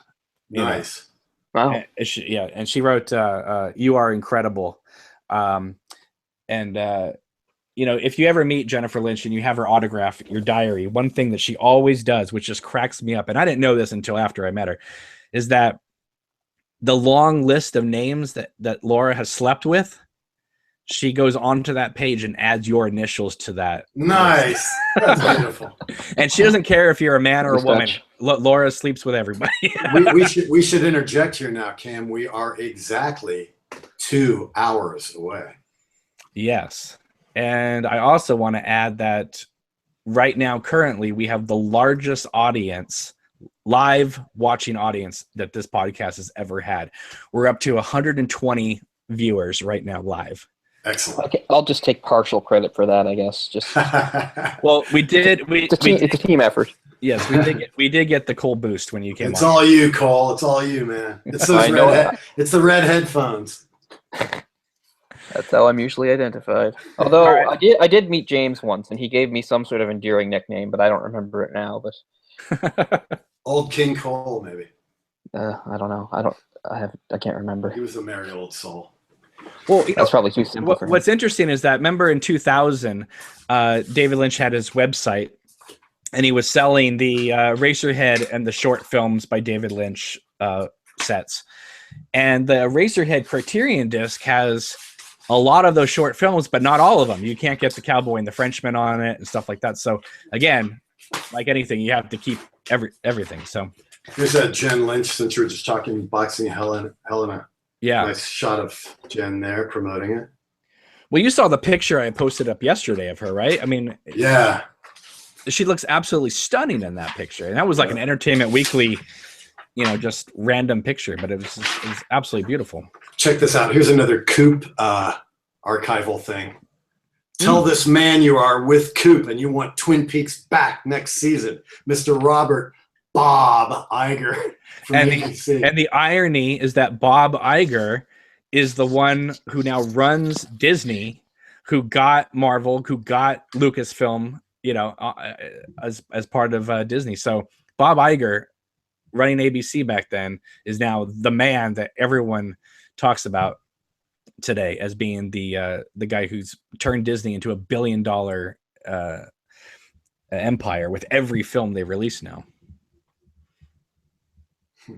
Pretty astounding. It's interesting too, this letter. It says, "Dear new member of Coop, somehow or another we didn't think it would come to this. However, in light of the ABC TV decision to once again put Twin Peaks on hold, drastic action is needed.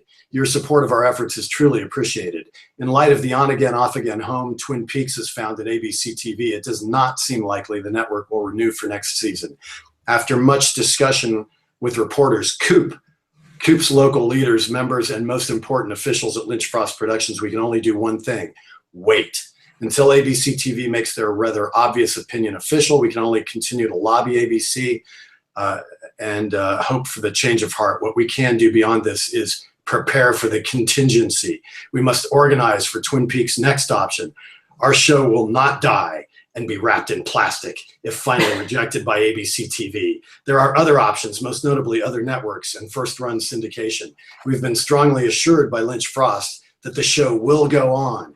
Hopefully the show will find a home where consistent airing on a logical night will be the norm. That was not ABC TV."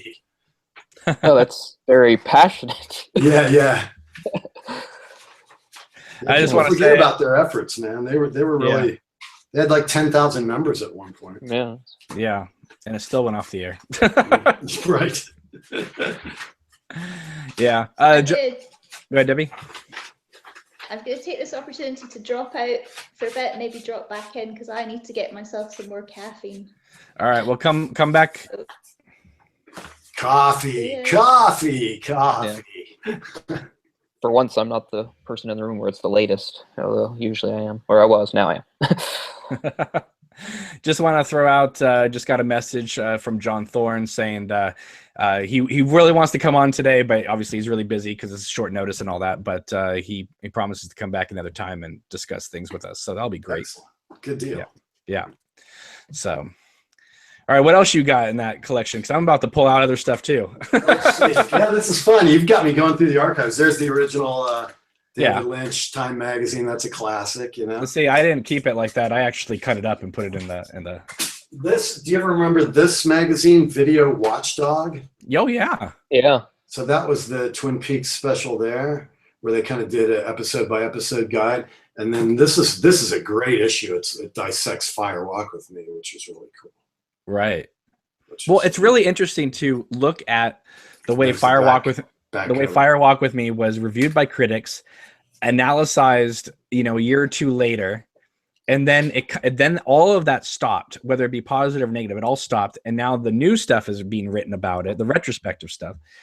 But it's interesting to see that to compare and contrast what people are saying now compared to what people were saying, not the reviews at the time, but also the analysis in around 94, 95 with it. I mean, people were already reappraising that film at that time, but now the reappraisal has gone through the roof in the opposite direction. Sometimes I think it's gone even a little bit too far, because they want to just say it's a masterpiece, as opposed to just say, well, it's really good. There are some questionable things about it, but it is ultimately more positive than negative. It's a quality film in many ways. Yeah, I mostly like it.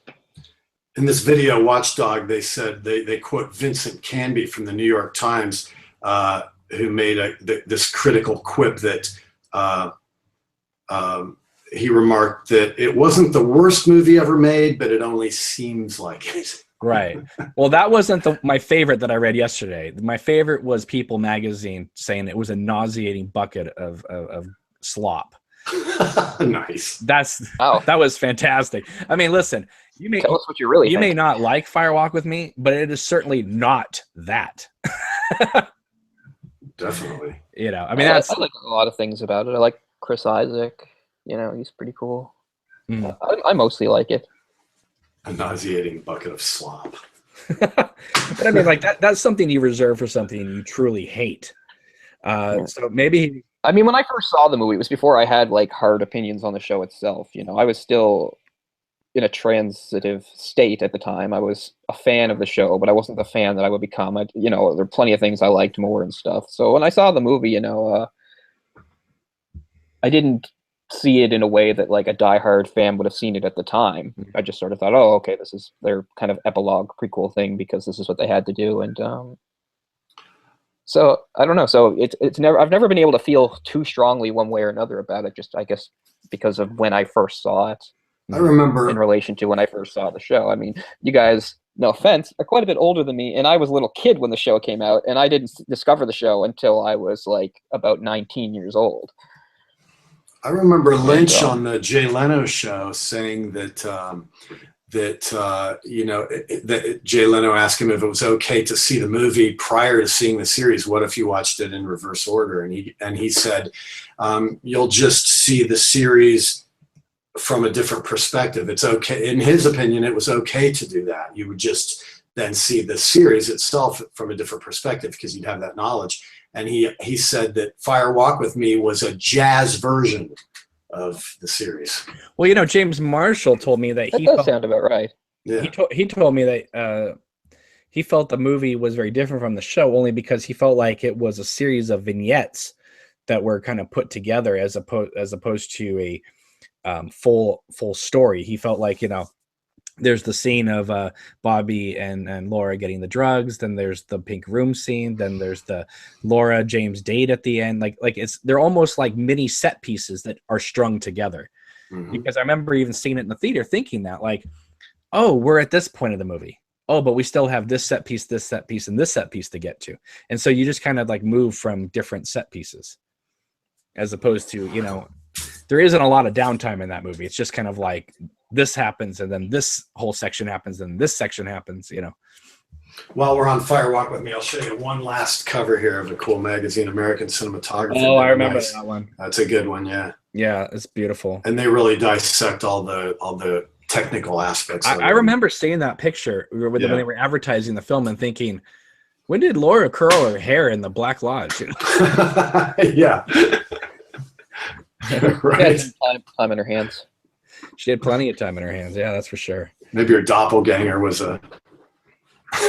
helped her with that. Yeah. I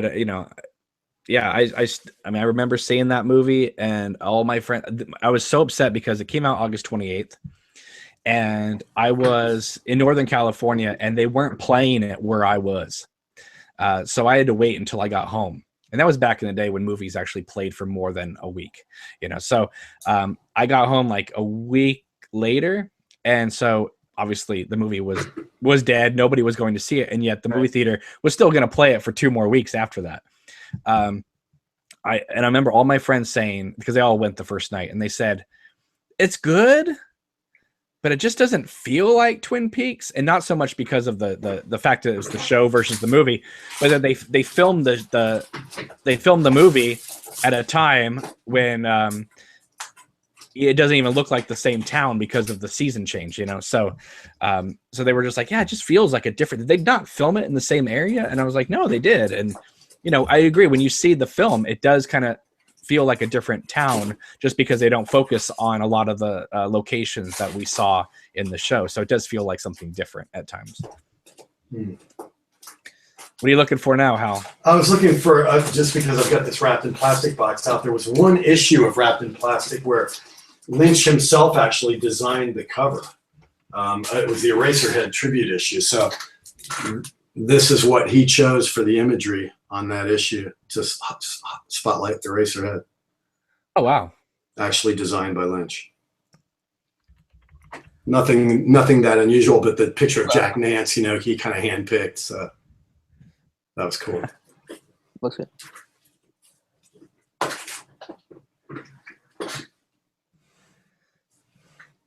I have nothing more to show, so I would encourage you to show as much stuff as possible. Oh. I'm kind of out of stuff. I mean, there's tons of Wrapped in Plastic characters are good. And the chat is going so fast, I can't even. There's a nice Wrapped in Plastic cover there with Firewalk with me. Oh, that shot at the bottom reminds me of the Truman Show. Oh, it looks like Jim Carrey having to sleep in the Truman Show. I do have to say, I mean, for a scene that's so truncated, that is an epic shot of the FBI people. You know, isn't it with Eisenhower in the background? The picture of Eisenhower, that's classic, man. It's great still. I am surprised. I mean, I guess it's because they shot it they took that picture on the set, but sure. I think in retrospect, it would have been cooler if they also had Chris Isaac and Kiefer Sutherland in there as well. Yeah. Oh man, how disappointing is it that, you know, just even from obviously a human perspective too, but a fan perspective, you know, that Miguel Ferreira died. Yeah. But he died after shooting the show, so at least he's there.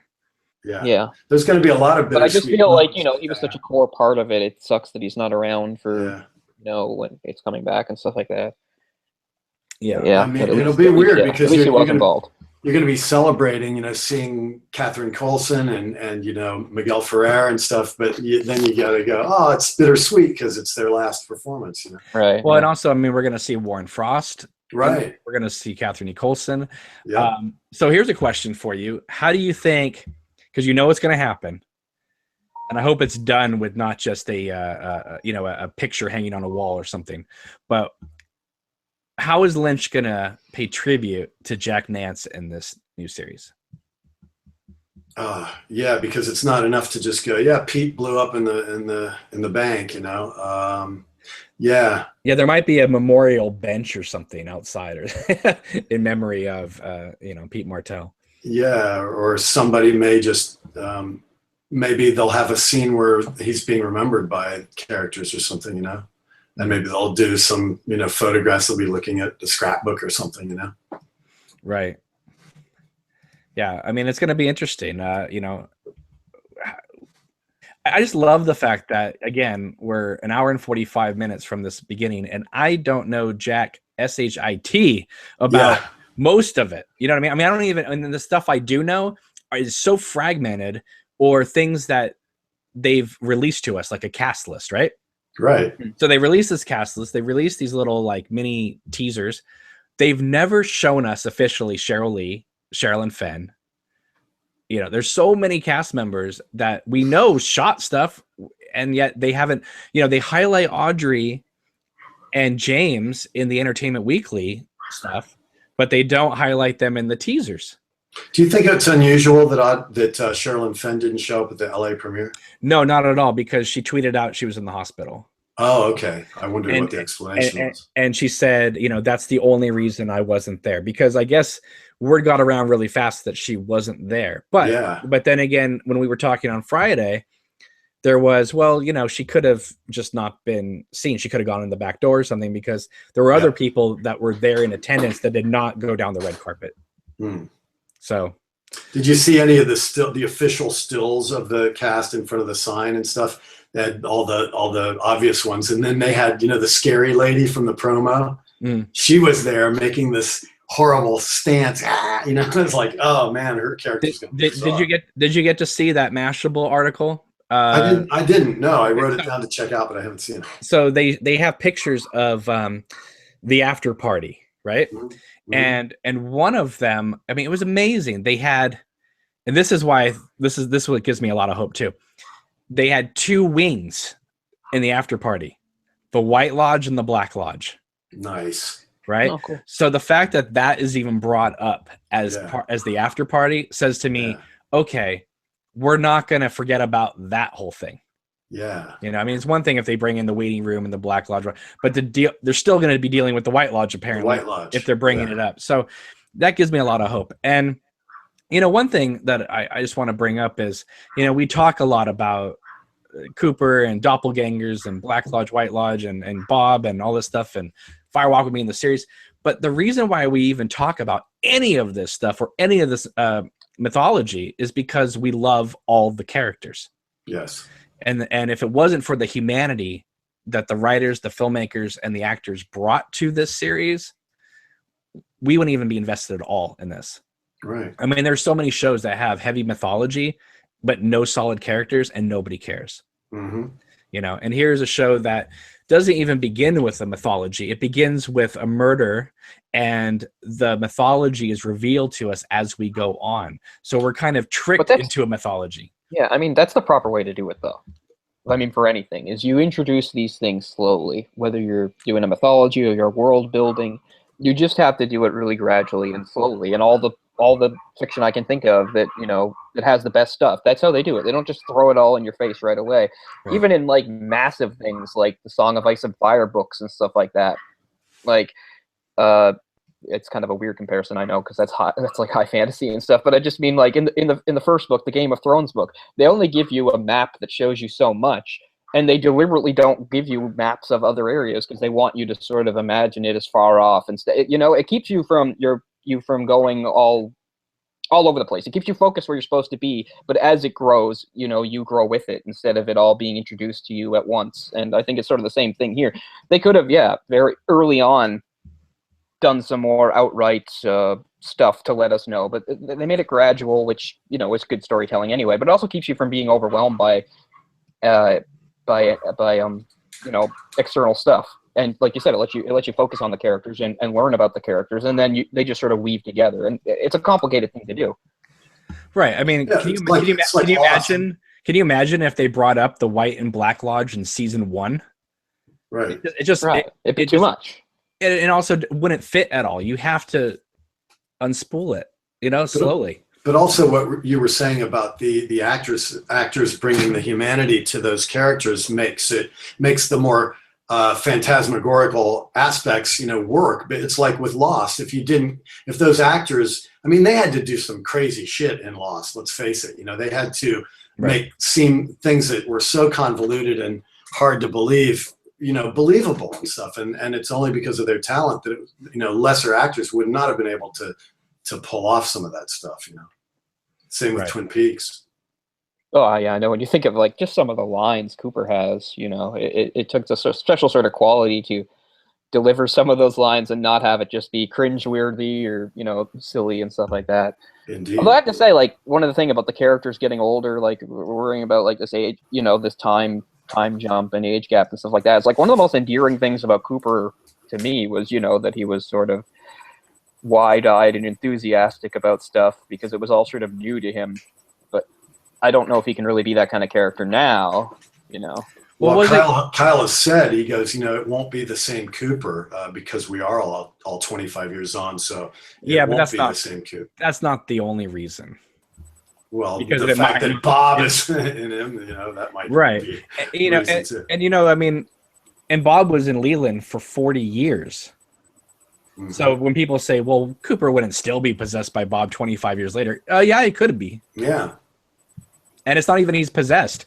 I mean, we assumed he was possessed, but then Fire Walk With Me brought in the bombshell that he had been split. Right. It's a division. So in a way, it's unlike Leland because Leland was a fully functional person with Bob inside of him. If Cooper is split, that means it's only the negative dark side of Cooper as Bob is out there. So there's no lightness in him. It's not like Cooper's Cooper and then he's just possessed by Bob. It's like it's one aspect of Cooper. It's the dark side of Cooper. Right. Exactly. He is the shadow self that Yes. Hawk was talking about. Yes. So if you're the shadow self, you can't be I don't even know how he's able to trick people for so long that, that he's a decent human being at all. Because if you're a bad coop, you're devious as well. Well, not only that, but I mean, like, this is a guy. This is a shadow self that can't even, squeeze a toothpaste without making a scene. But that's when he's alone. He can fool people because of the devious nature of it. Right, but he's still like, even in that missing pieces scene where he's like, I still haven't brushed my teeth yet. He's not acting like Cooper acts. Yeah, he's acting like a dark version of Cooper. But maybe he was getting used to the new host body, and he has to get in there to get his tendrils in the brain and think and act like it. Right. Well, joining us is another Frank's back. Frank is back from Friday. So Frank, we are an hour and 39 minutes away from the premiere. Yeah. How are you feeling right now? Oh, heart's pumping a bit faster, and Are you sober right now? Oh yeah, absolutely.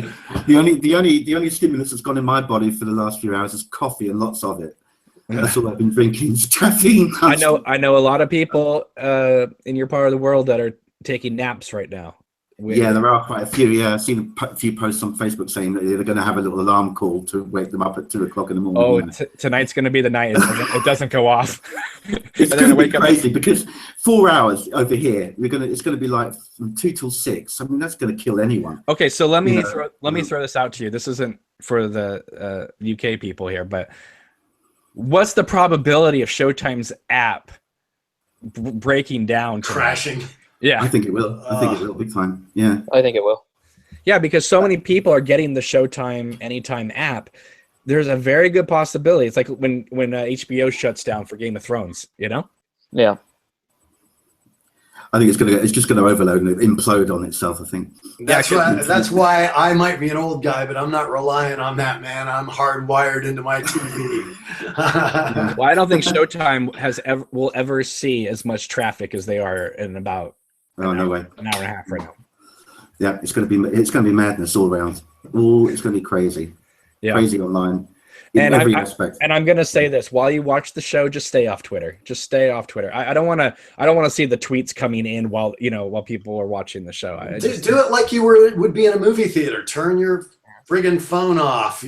Put the lights down. Why can't people just switch the fucking phones off? Crank your surround sound, man. Get that subwoofer pumping. And some people are actually going to be watching it on their phones, I think. And I remember that line from Lynch when he's talking about like product placement, about phones, and he goes, "Total utter bullshit." Total fucking bullshit. I think. Well, James and I have had a running joke for a while that there's probably going to be people outside Laura Palmer's house in Everett, Washington, streaming the show live, like at the location, right, with cherry pie. And some people are going to be at Glastonbury Grove tonight, streaming it. Hey, speaking of Glastonbury Grove, to get back into the mythos of it all for a second, what do you think? I mean, are they going to go back to the Doug Puzz and the whole Glastonbury Grove King Arthur thing that was kind of here's the thing. So Lynch says he didn't watch the series he watched the pilot, he says, and Fire Walk with Me, but Mark Frost went back and watched the series. So if any of that stuff comes in, it would come from Mark Frost. Yeah. And it would only come from Mark Frost anyway, because only he would bring that stuff in. Yes. Lynch would never go there. But do you think that Lynch has compromised now and said, okay, well, I mean, they co-wrote the whole thing together, so I would think they would have to address that. And maybe Lynch is happy to do that. He just didn't want to make the effort to rewatch and left that to be Mark's contribution. Let Mark take care of that continuity stuff. Yeah, again, it didn't really dangling plot threads have never bothered him. He's not the type of writer where that sort of thing eats away at him. He's just moving on. Right. I mean, and let's be honest, King Arthur really was only brought up because of the name Glastonbury. I mean, it wasn't. They weren't searching for the Holy Grail in Twin Peaks, So. No, but it was mentioned more in the Cooper book, wasn't it? I know they referred to it a bunch in there. They did. There was some reference to it about fire and Bigfoot. They were even talking about Bigfoot. Yes, so that always made me giants in the woods and an owl walking upright, like a man, walking like a man. Well, there was hints like that. There was even hint about the one-armed man as well. in the book as. What was that? Refresh me if you remember. Oh, Frank froze. He froze. We're out. Technical issue there. Oh, there he goes. Go ahead, Frank. Hal just asked you a question. Do you remember what they were saying in the book about the one-armed man? They just said there's a figure with one arm, or something like that. It was only looks like a very, very brief little mention in the book. And then the whole left arm going numb and stuff. I wonder if they never went into any of that. It's just like someone had witnessed it or something, seen these things in the woods, like seen a giant and the footprints, and they alluded to Bigfoot. Maybe they didn't have a term for it, and they were saying there are giants in these woods and things like that. So it was all kind of like, subtle references to. Maybe he was saying, that's where those myths and legends came from, were the denizens of the Black Lodge. But because they've been there for hundreds of years, so how folklore goes down. They haven't got a name for things, and it passes on and on and on. Yes. They can't quite believe they see a man 7 or 8 foot, and they go, "Wow, it's a giant or whatever." Right? It's a Sasquatch. Yeah, they can't describe things. Well, the one-armed man does say in the series, the giant, he is known to us, right? Yeah. Now, in the series, when Cooper goes to talk to the one-armed man in his hotel room in the Great Northern, and he says, you have all the clues you need, the golden circle. That is the last time we see Mike in the show. He never comes back for the final episode or anything. He, even Ronette shows up in the final episode, but they didn't get, Philip Gerard, the one-armed man, back. So it's really weird that in the series, the last time we see him is kind of just breathing in the bed. Is the implication that he has gone into some sort of coma or something, or because we never even hear them talk about him anymore? Don't you think if Cooper was going to go into the Black Lodge, they would have brought him along on a leash? Something. Yeah, but then so I thought maybe there was a falling out between him and the show, but then all of a sudden he showed up in the movie. So I was like, it was so surprising that they just dropped his character after the Laura Palmer storyline. I mean, not obviously there's all those other subplots that happen with Winona Merle and all that, but for the final episode, they don't even bring back Mike. I felt that was a little surprising. Indeed. There was never any bad feeling with Al Strobel and Lynch. I know that much because I've spoken with Al. I've met Al. And he's such a sweetheart of a man. And we had a chat for quite a while. He was outside having a cigarette at the festival. And I chatted with him, and he had nothing but good things to say about David.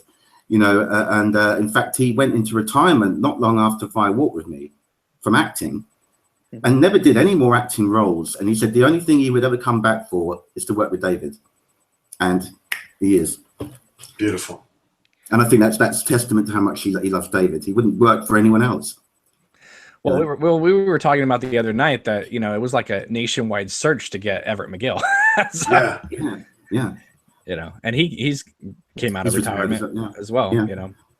Too bad. We'd only worked with David. It's just amazing, really. Too bad Michael Onkeen didn't have the same. Hey, attitude. we don't know. I'm still curious about that jacket thing. You remember when they were trying to get that jacket? There's got to be something in that, surely. Because when you're shooting digitally, it's a lot easier to be mobile. So, I mean, who's to say they didn't shoot something with him at some point in the series? Yeah, and why would he change his mind? Because you're right, they did the search for the jacket. I mean, if he was that committed to where I'm going to put a call out to find Harry's jacket, what would change his mind between some people were saying that he was trying to find the jacket for Robert Forster, but it's confirmed by Mark Frost's book that Forster's the brother, not Truman. He's Frank Truman. And why wouldn't just Lynch put out that call? Why would they need Michael Onkeen to make that effort? If he wasn't right. If he wasn't I still maintain that these first 2 hours, regardless of whatever we think about them. And apparently it's fantastic. Read that quote again, Cameron, from the. Do you still have that? Yeah. That really got me pumped up, man. Oh yeah, I love it because it's so non-spoilery, but just gets you hyped. It does. It says, this is from Mashable. It says, here's what I feel at liberty to say about these new episodes. David Lynch has lost nothing. In fact, he's learned some new tricks, refined some other ones, maybe even found the height of his powers. This new Twin Peaks is no mere revisitation. There is new ground broken, and if you feel goosebumps as you read this, good. You're going to need them because it is happening again. Wow, that's beautiful, man. That's insane. That's exactly what we want to hear. Yeah, and well, that's what I meant, I guess, about feeling hopeful. It just, you know, the last few years, I've never been a big TV person anyway, but we've seen some old shows come back or a newer version of them or something like that, and there doesn't seem to be anything really substantial behind it besides the fact that, well, this is a nostalgic type of thing that we can capitalize on, and maybe we're bereft of ideas, or this is a trend or something like that. I just feel like Twin Peaks isn't like that. It's more like there's more story to be told here, and yeah, there's been a gap, but we have more to give. It's just sort of how I've felt about it since I first heard about it. And Lynch just strikes me as that kind of storyteller. He isn't the type to just go do a retread. He isn't the type to pander to us. Like, I don't think there's going to be nearly as much pandering as some people are expecting. I think there's even people, honestly, and they won't even admit it, they're going to be a little let down because they're not going to be pandered to, is how I feel like. Because I think some of them are genuinely expecting some of that, but I don't expect that of Lynch. And I think it's true too that I think Lynch is a special kind of storyteller, and that we see it with a lot of writers or directors, etc., and songwriters. And there's no shame that a lot of people have creative peaks, and as they get older and stuff, they decline. Like, I've seen almost nothing that suggests that Lynch has declined. Like, he's had missteps, like a lot of people, but I don't feel like, oh, we're at a point where the magic is gone, and none of this is going to work, and it's going to feel false. Like, I don't get any of those feelings, and I'm quite the cynical bastard. So I don't know. So I still feel very hopeful about this. I mean, the other thing is that regardless of whatever you think about Inland Empire, he knows that even Lynch fans were disappointed with it. A lot of people were disappointed with it. Sure. So even though he loves it and other people really love it, he knows that there's a large amount of people that did not like it, and he's had a lot of struggles over the last 11 years trying to get another project going, right? And I think that it's amazing. I think that with this new series, he knows that he has to come out firing on all cylinders, and apparently he has. All right, who has joined us? Chaz. Oh, hello. Hi. Oh, we're not. Can you hear? I'm not hearing. Oh no, your No mic's audio. on. Got your mic off? There we go. Your audio is off. Hit your mic icon. It doesn't sound like it doesn't say he's muted though. Oh. Yeah, might be some other issue. No sound. Oh, Okay, he'll be back. right. He'll be back. So we're under 90 minutes now. Look at the clock. It is. But I mean, like, Lynch has to know I have to come back like hardcore. I can't just come back, soft-footed on this. I mean, it's been 11 years since I've made a film. It's Twin Peaks. People are expecting a lot. I can't just walk in here and shoot this like hotel room or something. You know what I mean? I have to come in and be like just in top form. And like I said, if it was just Mashable is like a hype site anyway, but reading that coupled with the other, I haven't read any reviews, but I've seen headlines saying this is amazing. Other people that have already seen it in Italy have said this is incredible. So, I mean, it seems like it's across the board. Really? Is that what you heard from Italy? Incredible? Oh, yeah. But positive? Oh, they just said we saw the first 2 hours. It's absolutely astounding. Incredible. Wow. Right. So, and so that gets, obviously I still have to go in. I'm not saying with lowered expectations, but I have to go in with even expectations. Yeah, I'm going in. I'm trying to be as blank slate as possible. I'm trying to repress some of my enthusiasm because I just want to be open. I want to be fully open. You cannot have a piece of work or art change your life if you go in expecting it to change your life. Right. Or waiting for something to happen. Just let it wash over you, man, and get in, dig deep in the subconscious. That's how to approach things. And I was thinking about this today too, is, for a lot of people, this is how the way we all feel.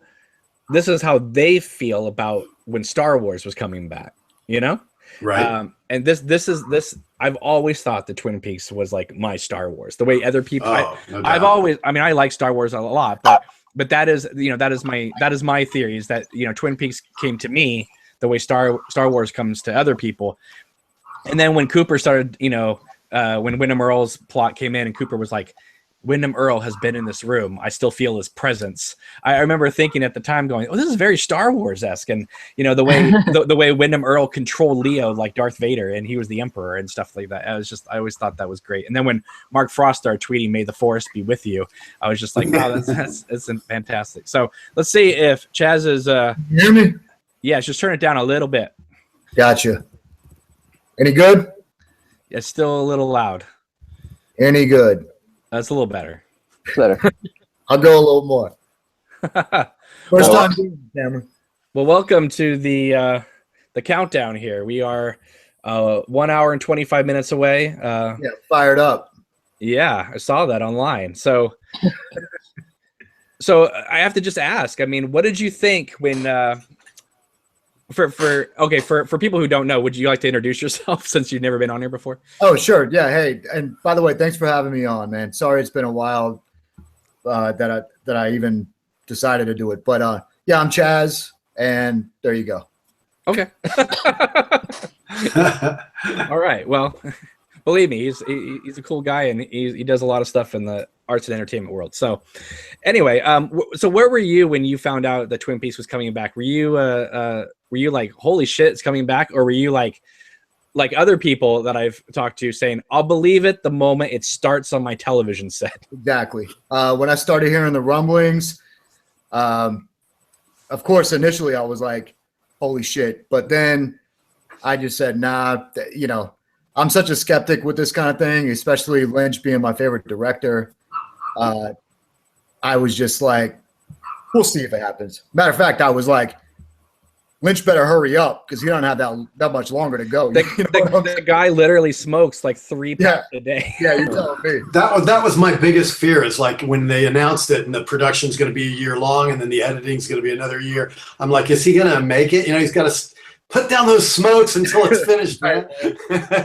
Yeah. Right. Well, then when he dropped out of the production for that time, I was thinking, yeah, that little period of time was so bizarre, man. Torturous. And it was hurtful because you just completely, cock teased me here. And then I believed it was 100% dead at that time. Yeah.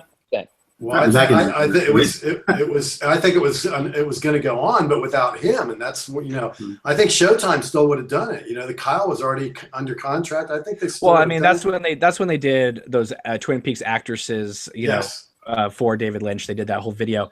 Twin Peaks without David Lynch is like. And I actually at that time, once they announced it and Lynch backed off, I know I'm in the minority here, but I was actually like, I was gonna be okay if Frost took it over. I was because his episode he directed, I think, is a solid episode in season 1. You wanted it too badly, Cameron. I was totally in the camp of like, I'd rather not have it than have David Lynch. Yeah, I'm with you.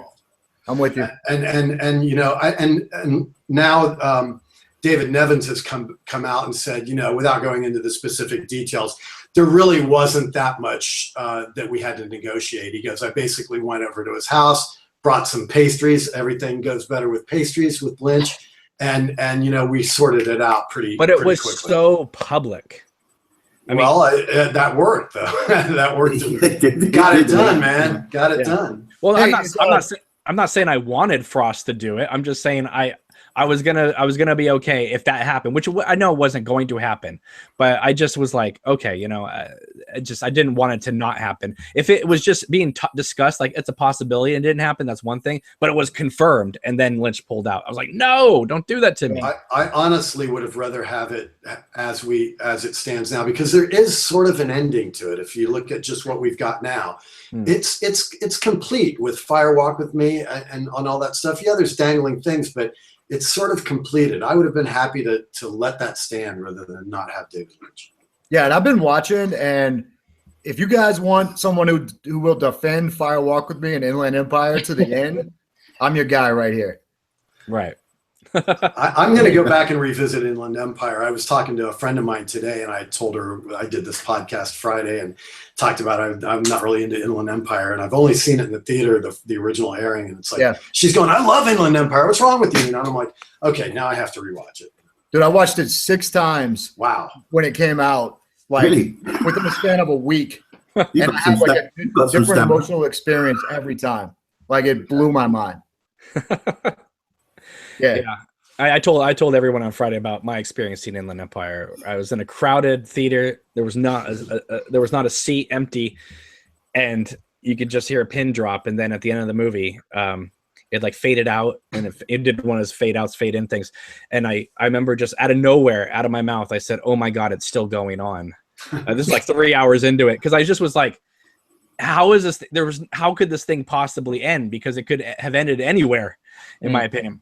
And the whole audience erupted in laughter and clapping. And I did not mean for that to happen. But then I realized, oh my God, nobody likes this movie in here. Wow. And I was in Santa Cruz, California. Okay, this is like, the Lost Boys territory. This is hippie land up here. And they were just like, they weren't having it. And I was in tears the first time I watched it. Mm-hmm. Like that ending tore me up. And the funny thing was, Lynch was going around town shooting in random places, random apartments. I mean, the critic Moriarty, who now is Drew McWeeny over at Hit Fix, I think he's somewhere else now. But I mean, Lynch even shot in his apartment. It's like, what the hell? Yep. I remember reaching out to him, going, "Where? What scenes are in your apartment?" He's like, "Oh, it's one of the scenes where Laura Dern's sitting around with the prostitutes and that type of thing." And I'm thinking, oh my God, can you imagine David Lynch getting in touch with you saying, "Hey, do you mind if I shoot a scene in your apartment?" And and he ends up shooting the locomotion scene in your apartment. Love it. It'd be pretty wild. Hey, by the way, I don't know if you guys have noticed, but I've noticed some friends of mine on Facebook are like, for the past day or two, they're like trying, they weren't into Twin Peaks, and now they're trying to stream the whole show. Right. Like cram it all in for this. Right. And I'm like, you guys do realize that's like 44 hours of season 2, right? And like, you're not going to be able to get through. Not just that, but I think you have to have time to process it all. Yeah, exactly. Or there's like a video that's circulating that's the whole show, or the whole seasons 1 and 2 compressed into an hour. Oh, is there? Yeah. I mean, I like knew, a little primer. I have been saying this for a while. I mean, I knew this was going to happen, that people were going to start to feel left out, that this big event thing was going to happen. They weren't going to be a part of it.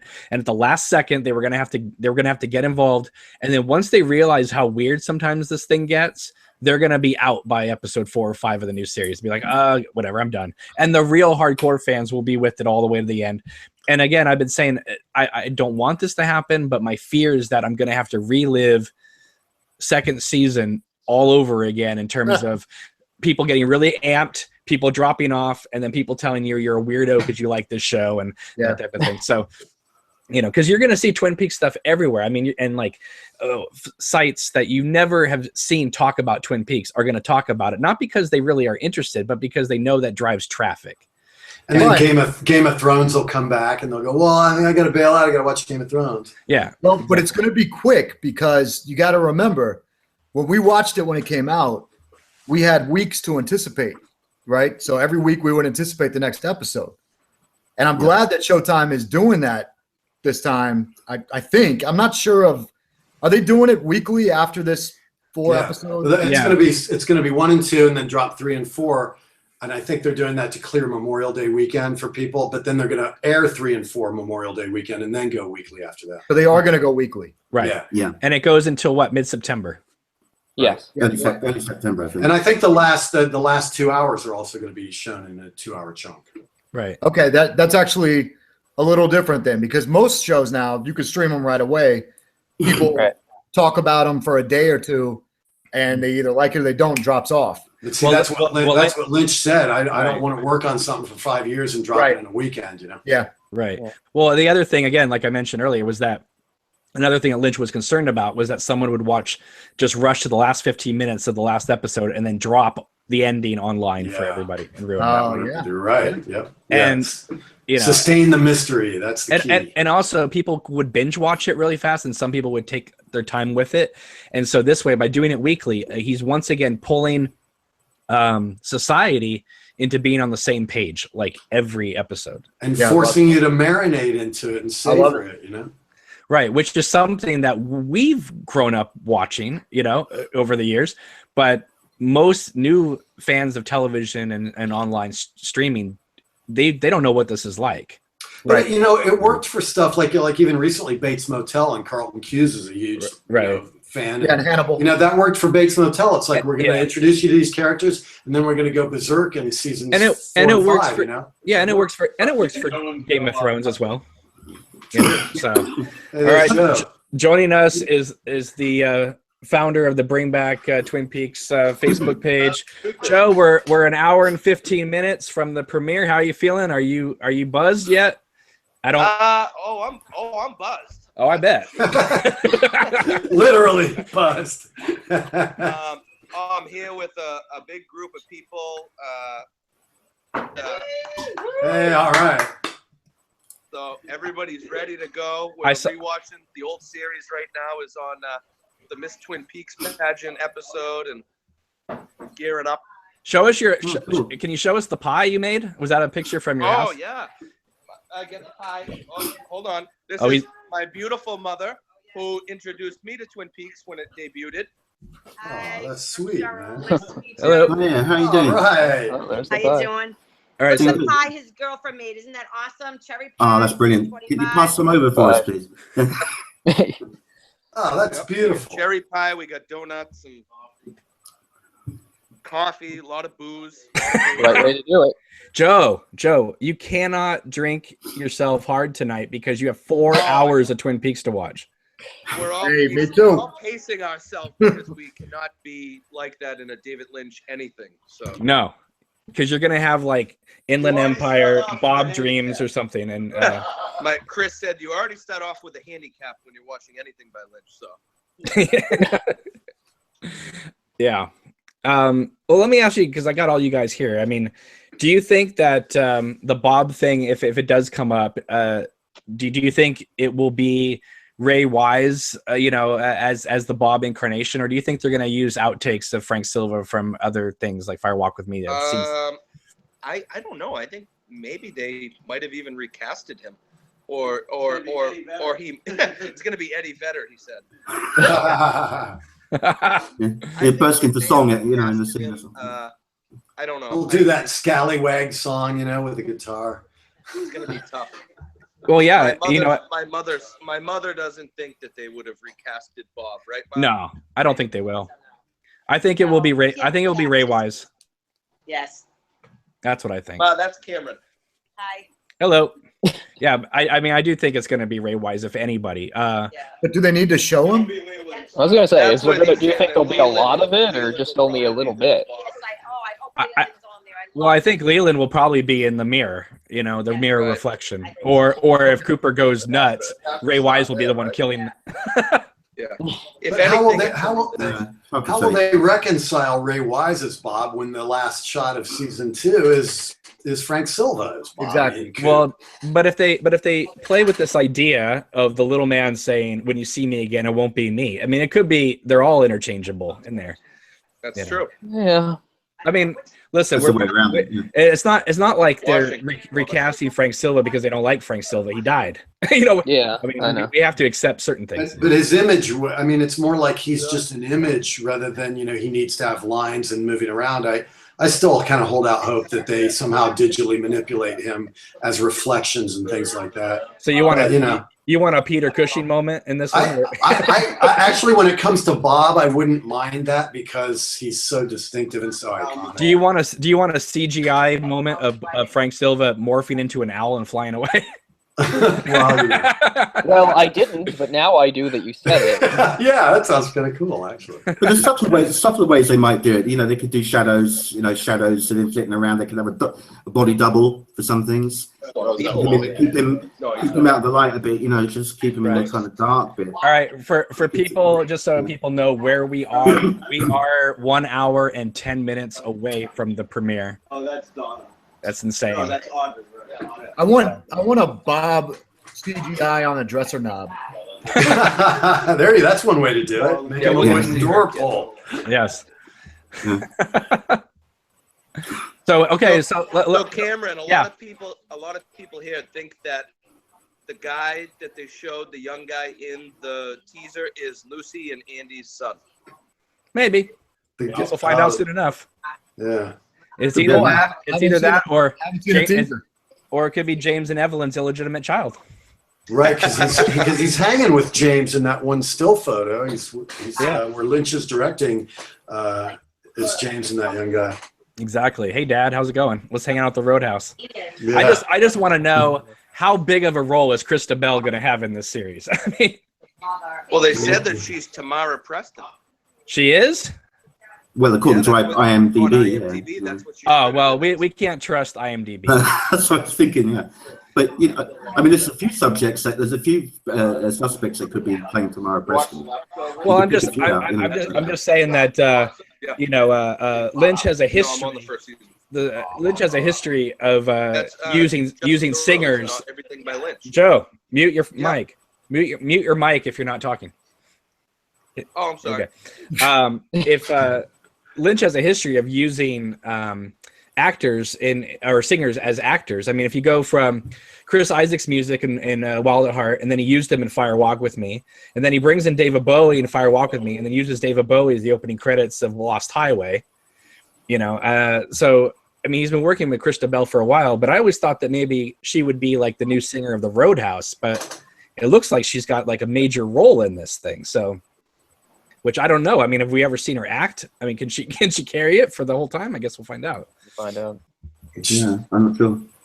She doesn't need to act. She just needs to stand there and look. Joe, are you taking off? Yeah, I gotta get going. We're gonna watch the last episode that's coming on Showtime right to lead into the next one, because there's a few people. Well, Joe, I have to say that when I first joined up with you and James's page, I had no idea that this was ever going to happen. In fact, I'd never believed it was going to happen, except for just saying, "Hey, wouldn't that be cool if?" And it's happening again in 1 hour and 8 minutes. So get ready. I'm so happy. I'm so happy. Amazing. I'm so happy that I met all you great people because of it. And who would have thought when we were doing these podcasts 4 or 5 years ago, thinking and dreaming and pushing and. I mean, back then we were just kind of shooting the shit about the show because there was no future. Right. You know, there wasn't even dead as a doornail. There was no even Blu-ray set announced. So anyway, all right. Well, you take it easy. Have a great time. You too. I'll see you soon. Thank all right. You. Take it easy. Everyone, enjoy the show. Everyone. Enjoy it. You guys too. Enjoy it. Bye. I think I'll also jump off as we head into the final hour and things get more intense. You need an hour to meditate. I think I will too. I kind of need some downtime before I just want to kind of, center and get into it. So I think I'm going to bail too. But this is always fun, Cameron. Thanks for inviting me on, and thanks everybody. Yeah, come on back. All right. All right. Take it easy, Cole. Take it easy, Hal. Enjoy the show. Enjoy the show. Take it easy, Cole. All right. Thanks a lot, because I know I'm kind of a bit superfluous at this point. Whereas I don't know, I'm used to being a big expert on all sorts of stuff, but this is one of the few times where I kind of have to defer to other people that they actually know more and have more experience with the subject matter than I do. But I'm definitely excited about the show. I'll probably watch the first 4 all together in a week or 2, depending upon when I get to my parents' place and stuff. Hell, you might even have episode 5 available by the time you see it. So yeah, very much so. And in between, I'm gonna try to rewatch most of season 2 and stuff. In between, Cole, hide in a cave. Yeah, I know it'll be tough, but I think I can manage to do it and stuff like that. Because honestly, before this, I was thinking more about how enthusiastic I was feeling about American Gods, but now I think this is pulled ahead again, so that's good. Which is saying something, because I'm not really a TV person. I'm more of a book and comic person, and movies and TV's kind of way behind those other things, like even video games probably and stuff like that. But this is one of the very few sort of TV shows that, even though I came to it a bit later in life, I was in like my second year of university, I guess, when I actually watched the show. I'd always sort of been aware of it through pop culture references and stuff like that. But I mean, for those years, it's always had a pretty important part in my heart, I guess, as far as this goes, especially when you compare it to other TV shows, because other TV shows, it's like way down here. Twin Peaks is up here with like a very, very small group. It's I'm kind of snobbish about a lot of that stuff. And I maintain too that, like, if Twin Peaks had gone on, because ABC when it was picked up by ABC locked it in for a 5-year contract. And I can't even imagine Twin Peaks still being around in 1995. I mean, so much in the culture had changed at that point that it almost needed to, you know, burn bright and go out early. I mean, if it had been around for 5 years, I don't even think we would still be talking about the show with as much reverence as we have right now. I think that's absolutely true, for sure. You know, I mean, the last thing we wanted was Twin Peaks to just become a regular TV show, which it may have been in 1995, because I mean, Frost and Lynch probably would have walked away by then, and who knows where they would have taken the story. We would have gotten whole seasons of James and Evelyn and Little Nicky. So it's nice that all this time later, you know, it still has this aura of mystery about it, you know, so that it doesn't feel like a retread. It doesn't feel, you know, like just some sort of nostalgia trip. It feels like there's new ground to cover, and I mean, it's still very mysterious. I had always thought when I was younger that Frost and Lynch kind of ended the series like that, more as a way of kind of like, all right, ABC wants, you know, it's canceling us. Screw it. We're going to go out with all these cliffhangers and basically troll everybody. We're going to make Cooper Bob, and we're going to end it. And there it is. Cooper went from innocence to corruption, and goodbye, everybody. But then, you know, to find out that, no, they created all those cliffhangers to basically pressure ABC into picking them up for a third season, and ABC didn't bite. So now they know they have this series. They know they can end it however they want to end it. And so I think in a way, like I've been saying, I really feel that Lynch is going to, that this is going to have a happy ending at the end. Because if you look at Blue Velvet, Wild at Heart, which again, Wild at Heart, he changed the book's ending so that Sailor and Lula ended up together. I don't think that, you know, while Chaz, you know, loves Inland Empire and Fire Walk with Me and Mulholland Drive and all that, I love those movies too, but I can't see Cooper, you know, just blowing his head off on a pillow at the end of the series, and that's where we're left I off. see him being swallowed into a black void is what I see. I see him walking and becoming part of the darkness or something. It's in the right hands, you know? He's gonna do it right. He loves these characters. Right. He wouldn't come back if he didn't. Right. He wants to give them all. He wants to give them all of them some sort of nice send off, I think, or to give them give some of the main characters some happy endings. Give them something, you know, some relief. You know. I mean, I'm not saying that everyone's going to have a happy ending, but I think but I do think we're going to have a nice sense of closure at the end of this, as opposed to just like, you know, Fred Madison driving off into the distance and turning into who knows what at the end of Lost Highway again. You know. Yeah. So, I really don't want James to have a happy ending. You don't want James to have a happy ending? Right. Well, you know, I always crybaby, man. I can't stand him. Well, you know, there's you know, James and I on here, we used to joke about that the Scorch engine oil that everyone's always talking about, Bob, is just because James's bike is leaking. You know, so, that to get into the Black Lodge, you know, James Hurley was going to have to, you know, launch his bike up and jump on through into the you know, go off a big ramp. I mean, one of the original ideas in Fire Walk with Me was that because everyone talks backwards in the Black Lodge, that Sheriff Truman was going to have to drive his sheriff's truck backwards into the lodge.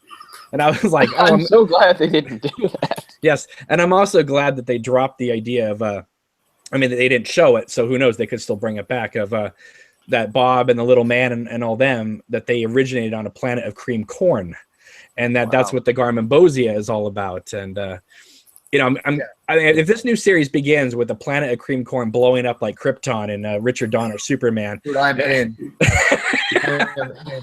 Love it. And maybe that would be like the lava coming out of the two mountains. Exactly. Yeah. Which creates the peaks patch. You know, this big explosion of green corn coming out. You know. Exactly. Anyway, this is the final hour now. I've dragged out my exit. Thanks a lot. Good talking to you guys too. Nice meeting you, man. Thank you for coming on. Cameron, I will give you some time to decompress before I ask you kind of what your initial impressions were, because I know, you know, or give you a little time to roll it around. I also need time to sleep, because I don't know how late we're going to be up tonight. That's very true. Well, I know you'll power through it. All right. Thanks a lot, guys, and I'll see you guys later. Take it easy. Thank you, man. Bye.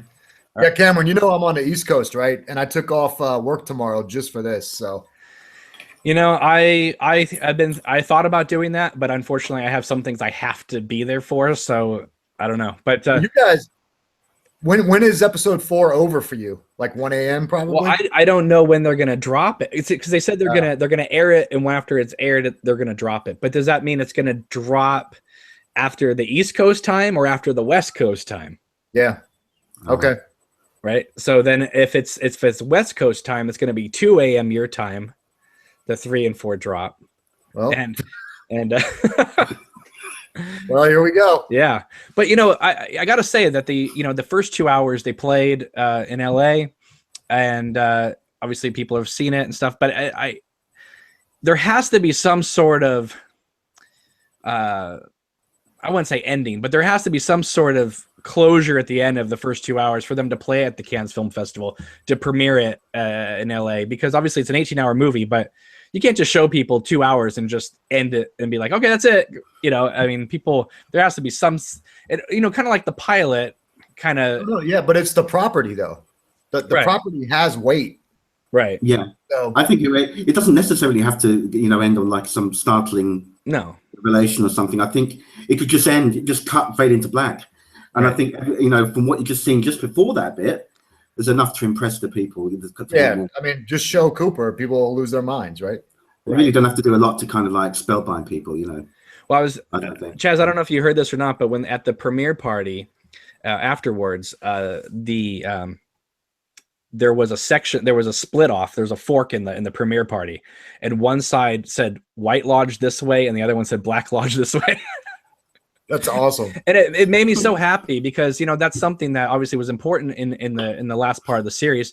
And it's something that could easily be touched on, but, not really, they could take the series in a different direction.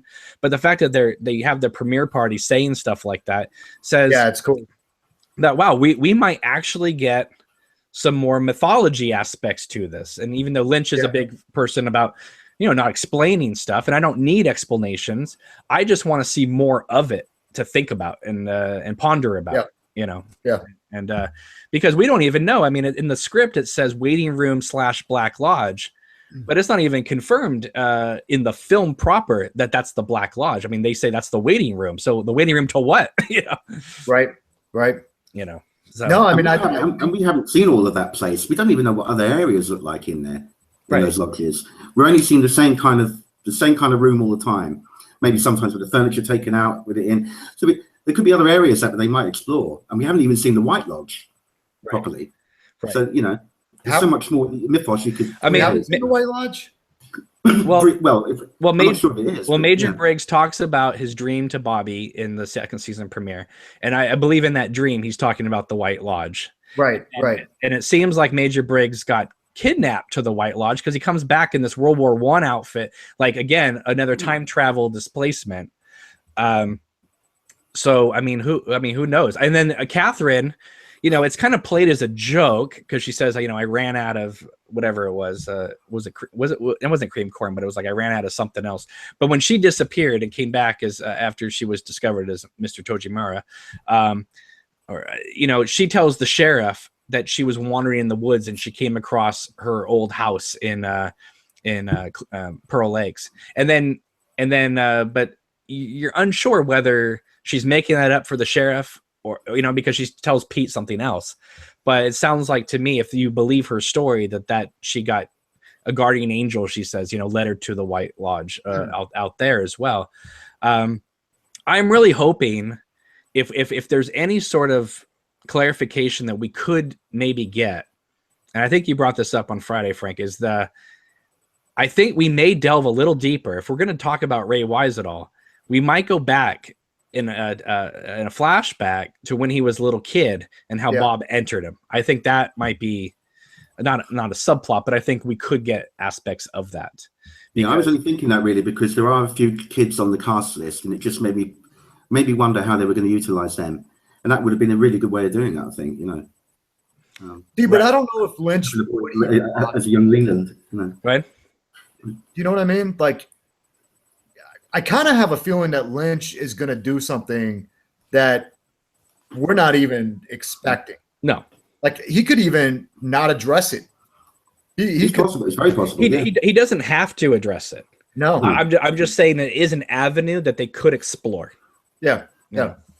I just know there's people that are, worried about it, skeptical, but for me as just a huge Lynch fan, I always appreciate everything he does.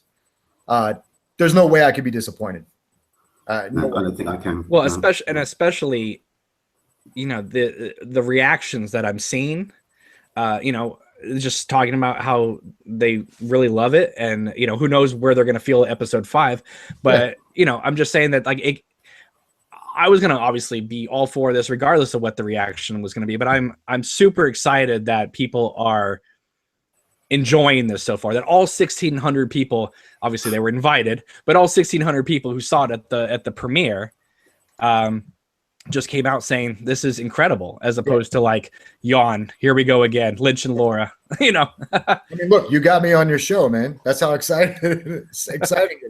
I know I reached out to you a long time ago and you're like, maybe when the new show starts, but everybody's all amped about this. So fired up, man. We are definitely fire walk with me here. Eric, you're light. Yeah. You need a little bit of light on your face.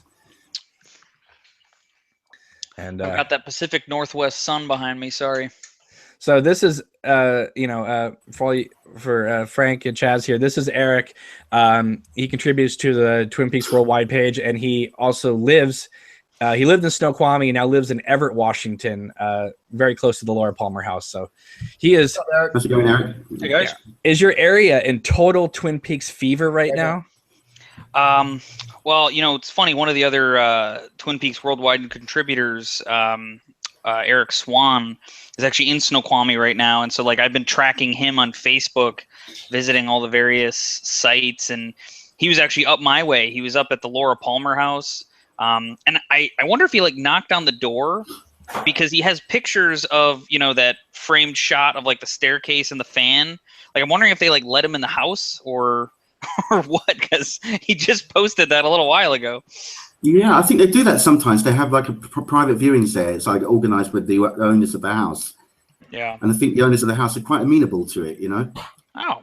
So having a small group of people, it's only it's controlled, but a small group of fans every now and again are allowed to go in and take pictures. So let me ask you, Eric. Let me ask you, Eric. You went to the Fire Walk with Me showing that was there in Snoqualmie. The big event. Right. What was that like? I mean, was that really exciting to go to? Because you went on the Twin Peaks scavenger hunt too. Yeah, it was this big thing. It was really great. It was the scavenger hunt. I've never really done one of these things before. You downloaded an app. It was called the Goose Chase app, and it had this huge list of things you had to do, and it was broken into. You had to go to locations and take a picture, or you needed to find something and use your phone's location settings and be within 100 yards or whatever. Answer trivia questions. So my wife and I are driving around going all these things, and it's we're answering trivia questions as we drive and traveling. So it was a blast, because that day downtown North Bend was insane, because I lived in Snoqualmie and North Bend is just adjacent to it.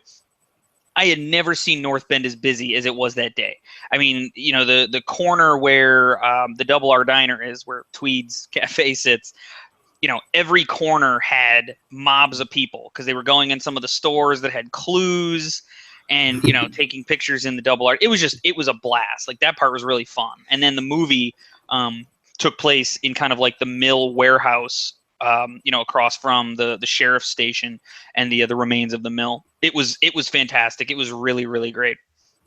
Yeah, I remember when I interviewed the mayor of Snoqualmie, I told him, I said, you realize you're going to create a traffic jam with this thing, right? You're going to have people all running red lights, like the one-armed man in that walk with. You're going to cause utter chaos in your town and city. And that's fantastic. Congratulations. Yeah. The mayor actually told us something that I didn't realize, but it makes sense having lived there now. Basically, he told us just a couple anecdotes, some of which, Twin Peaks fans have heard a million times over. But one of the things he talked about was that at the time the original Twin Peaks was filming and going on in Snoqualmie, there was an issue, he said, that was dividing the town. Right. It was just the issue of the day. And it was the development of what is now called Snoqualmie Ridge, which is where I lived, by the way. And it's interesting because there's kind of an analog in the show. We all know, developing Ghostwood Forest and building a golf course and the Norwegians and that whole fun thing. And I just think like I didn't realize that. Like I thought that was just some, like it almost seems to me like David Lynch kind of plucked something out of life and put it into the show. Or there could be no relation at all, but I just thought it was kind of cool that that happened. And then in real life, there's this very nice neighborhood development on top of the hill, the ridge, and a golf course, and all these very nice amenities and things like that. You know what it seems to me? What's that? Seems to me that you didn't watch my interview with the mayor because he told that story in my interview. Oh, did he? Yes. Oh, okay. Yeah, I didn't watch that one. Thanks Hey, for I didn't watching. hear it. Thank you for the story. I appreciate it. It was good. It was good. Yeah. Yeah. Repeat. Yawn. Thanks, Eric. That sounds like a blast, by the way. Follow up on me?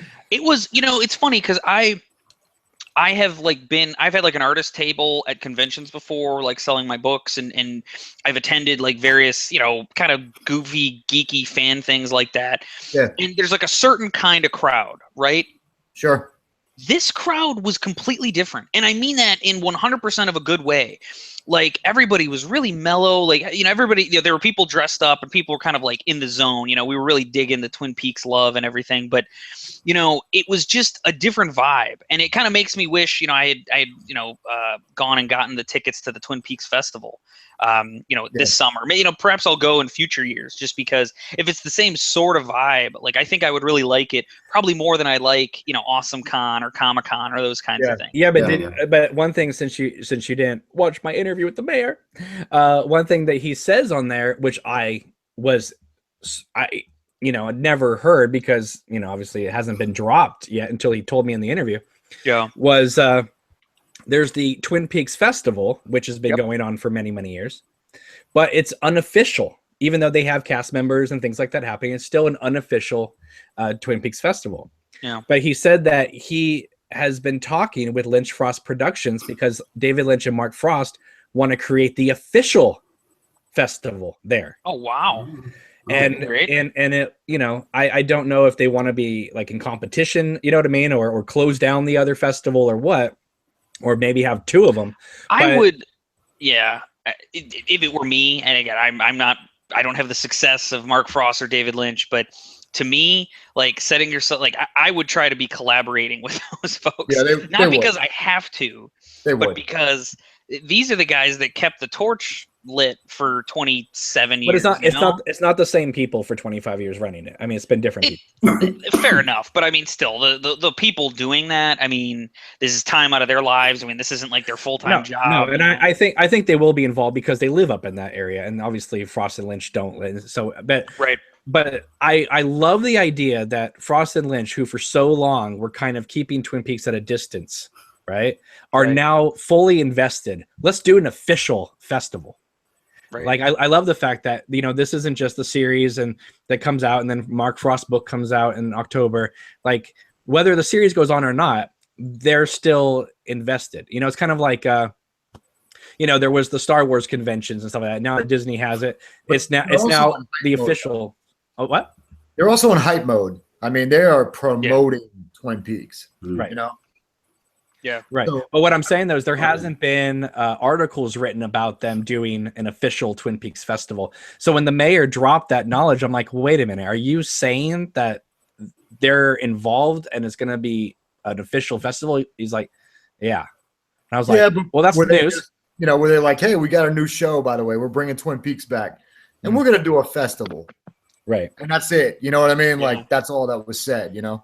Right. The other thing that I thought was interesting was I asked him, I said, well, how early was Lynch Frost Productions or Showtime talking with you about negotiating to shoot up there? You know, because obviously you had to have known, you know, before, so that, you know, and he said, no, we found out after Showtime announced. Wow. Which gives them a tremendous amount of power to be like, well, you need us so we can hike up the prices. And, you know, obviously he's a huge Lynch fan and stuff like that. So he was basically letting them do it for whatever. But most places, like if you announce like, I'm going to be shooting this big thing in this area, the prices get jacked up, you know? Yeah. So I was shocked to find out that he found out at the same time we all found out, which, you know. And then the new season of Twin Peaks turns into Stranger Things and the festival prices get jacked up. Yeah. Yeah, pretty right. Well, yeah, because if you're, I mean, they had the moment the new show was announced, the Twin Peaks Festival sold out in like 5 minutes. Yeah, I mean it's crazy. Oh yeah. Like I remember seeing there was like a tweet, like tickets have started selling, and then there was like a tweet literally in 5 minutes, like, oh wait, we're sold out. Sorry, you didn't get it. You didn't get it. No chance. Yeah. But yeah, that's the thing. It's just gone bonkers. That started about a couple of years ago when they were starting to sell out really quick. Mm. It went from about half an hour 2 years ago, sold out. 15 minutes next year, sold at 5 minutes. It's the momentum's been building and building and building since the missing pieces, I think. I mean, I've been waiting 27 years to see this new season, and we're 45 minutes out. Yep, it's insane. I'm going to be in physical pain here in 45 minutes because I have to wait, Cameron. I can't turn this on. I got to put my daughter to bed, and she goes to bed around 8, so I'm going to have to sit around and stew for 2 hours. Well, I've already drugged the wife with milk, so she's asleep. I'm gonna turn on the fan and watch the show in peace. I said that to my wife. I was like, can I just maybe just like a little finger of like whiskey, just give it to her, and she'll go to bed early. It'll be great. She'll go to sleep. I didn't get that, but I'll still get to see it before hour 9 o'clock because I can jump on once it. I think. But see, you live in Everett, right? Yeah. Get your butt to the Laura Palmer house and stream it on the steps. Watch the first episode on Laura's steps. No. This is an experience. I actually paid to have my TV mounted last week. I'd been waiting to do it, trying to get things, we just moved in. TV's mounted. We're going to turn the lights off. Surround sound? No, I still got to install that. So the TV's mounted and I have good speakers, but surround sound is a later step. But I've got, we got a pie at the store. That's what Jess is going to have. I've got donuts and have some coffee. We're going to watch. It's going to be amazing. You need the coffee because we're going to be up late tonight, my friend. Well, just think too, because I mean, aside from, whatever videos and stuff you're doing, you got to think just pure content. It's 4 hours. It's a long haul. Yeah. and again, I'm watching all 4 damn hours. I'll tell you that. And there's a huge break in between. Because we don't know if these last 2 episodes are dropping after the West Coast, which is 11 p.m., or whether they're going to drop them right after the East Coast. Oh my God! It's so confusing. You just broke my brain, dude. Well, you know what broke my brain was I got up this morning, and people were on my Facebook, and they were very respectful, but they said, "Oh my God, Italy dropped Twin Peaks early." Yep. Saw that. And then while they were watching it, it got yanked out. But many people got to see the first 2 episodes early. Yeah, I was reading about that. Which may have been an accident, but probably wasn't an accident. Yeah. Let's drop them out. There was also too that Yahoo article. I think you were talking about it. Do not talk about it. I'm not mentioning it, but there was a Yahoo article that they called it a spoiler-free review, and it was, but it probably gave away more than someone as sensitive as you would be comfortable with. The way I look at it is, if you tell me the direction this series is going to go, even if it's like the beginning of it, that's already a spoiler to me about this. If it's anything else, I mean, listen, I can watch spoiler reviews of Thor Ragnarok. I'm not invested in that in the way as this. So I can watch Grace Randolph or whoever talk about that and spoil the whole damn movie for all I care about. But there's some things, I don't want. Yeah, especially to me like that as well, Cameron, It's right. for all of us, I think. I mean, if somebody's like, I kept saying, if somebody last week sent me the script, for the first 4 hours last week, I wouldn't have read it. We're too close. Yeah. Maybe if we were still 3 years away, back, maybe, but not a week out. And so Cameron, is there anything that you're like really, really anticipating, like something you hope that you like a specific that you are hoping for? I guess I want to feel like while I'm watching it, I want to feel like this is a classic that I'm going to be revisiting. Like, sometimes you watch a movie and you just already know, like, I'm going to be watching this like 1,000 times. Yeah. So I want to feel like it's a natural progression and something where it just unfolds beautifully. Okay. That's all I want. I want to see Lynch back in tip top form. I think you'll get that. I know you're a huge fan of Inland Empire, but but like I was saying earlier, I do think that Lynch, to a certain degree, because he has stated that Inland Empire is the only movie of his that lost money. So I know there's a part of him thinking some people were really disappointed with Inland Empire, right? And so I know that with 11 years in between projects, he can't just come in here and just be like, well, I'll just come back and do this little Twin Peaks thing. I think he's coming back and knowing he's got to fire on all cylinders. And from all respects, from what I've seen, he's done it, apparently. I mean, and this is what I was hoping for. So that's so exciting to hear that I don't have to go in with, just kind of like, well, I'm going to try and pull out the positives from whatever negatives they throw at us. It's like, it sounds like it's pretty awesome.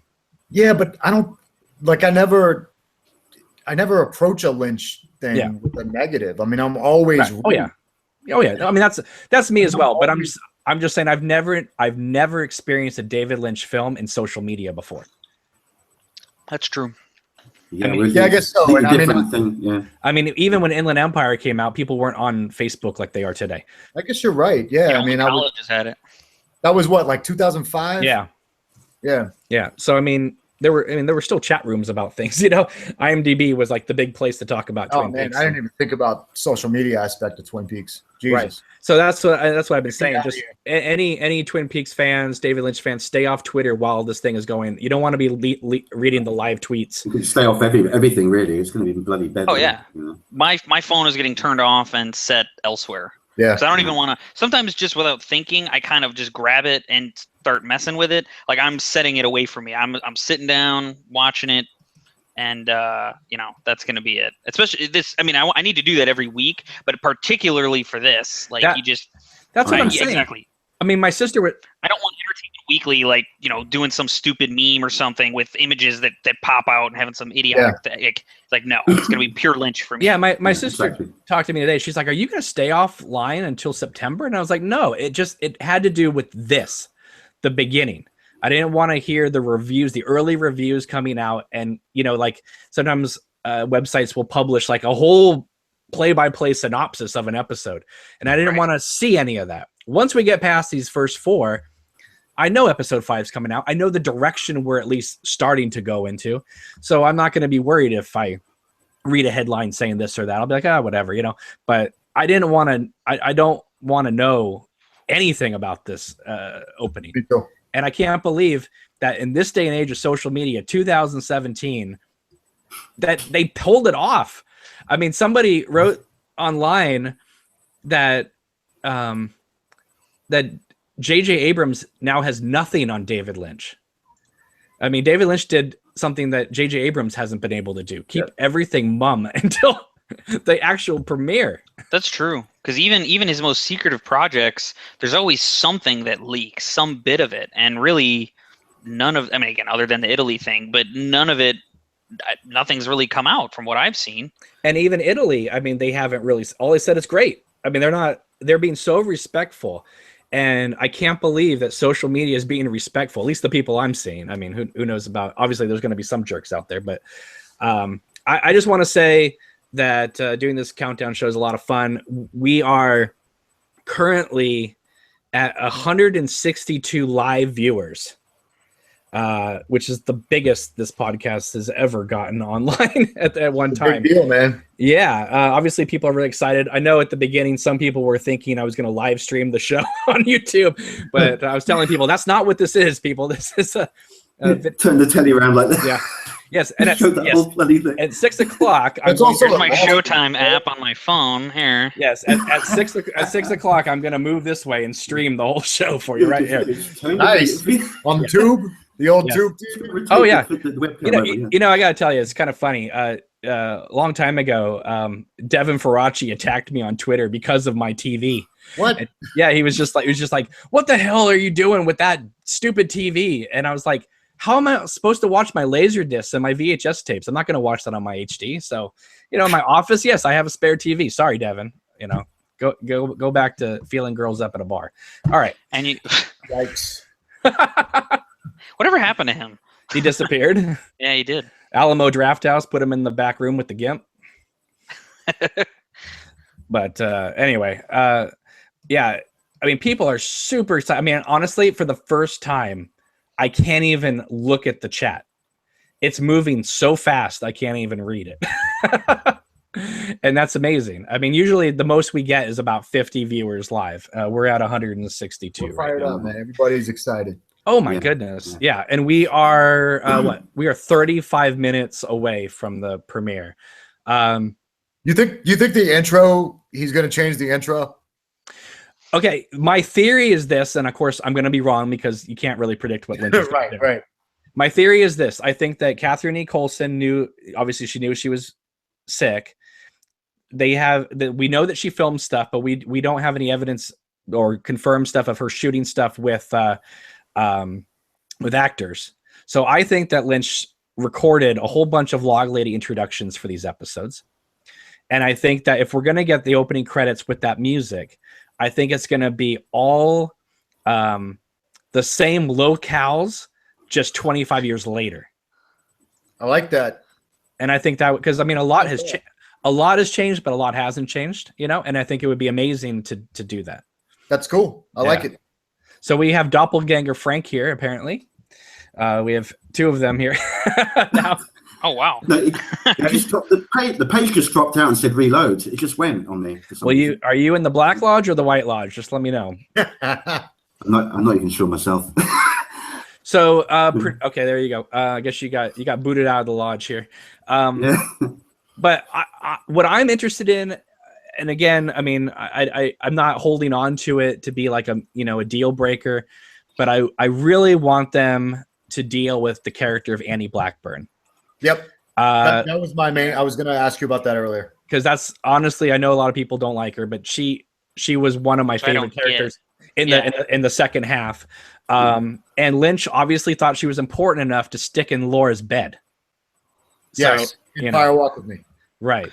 Well, here's a question for you because I've been thinking about this and kind of mulling it over as to how much it may bother me or whether I can let it go. But what if that role was recast? I think we talked about this once before.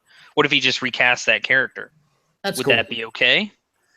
I wouldn't understand that because the fact that Heather Graham is still a working actress and she's been doing just nothing but TV lately. So I would think that she'd be open to it. Right. Yeah, but Donna's recasting was fine with me. Right. And I do hope that, I mean, they have to, okay, they don't have to, but I feel like there would be a hole in it if we're bringing back James Hurley into the show and they don't deal with Donna Hayward.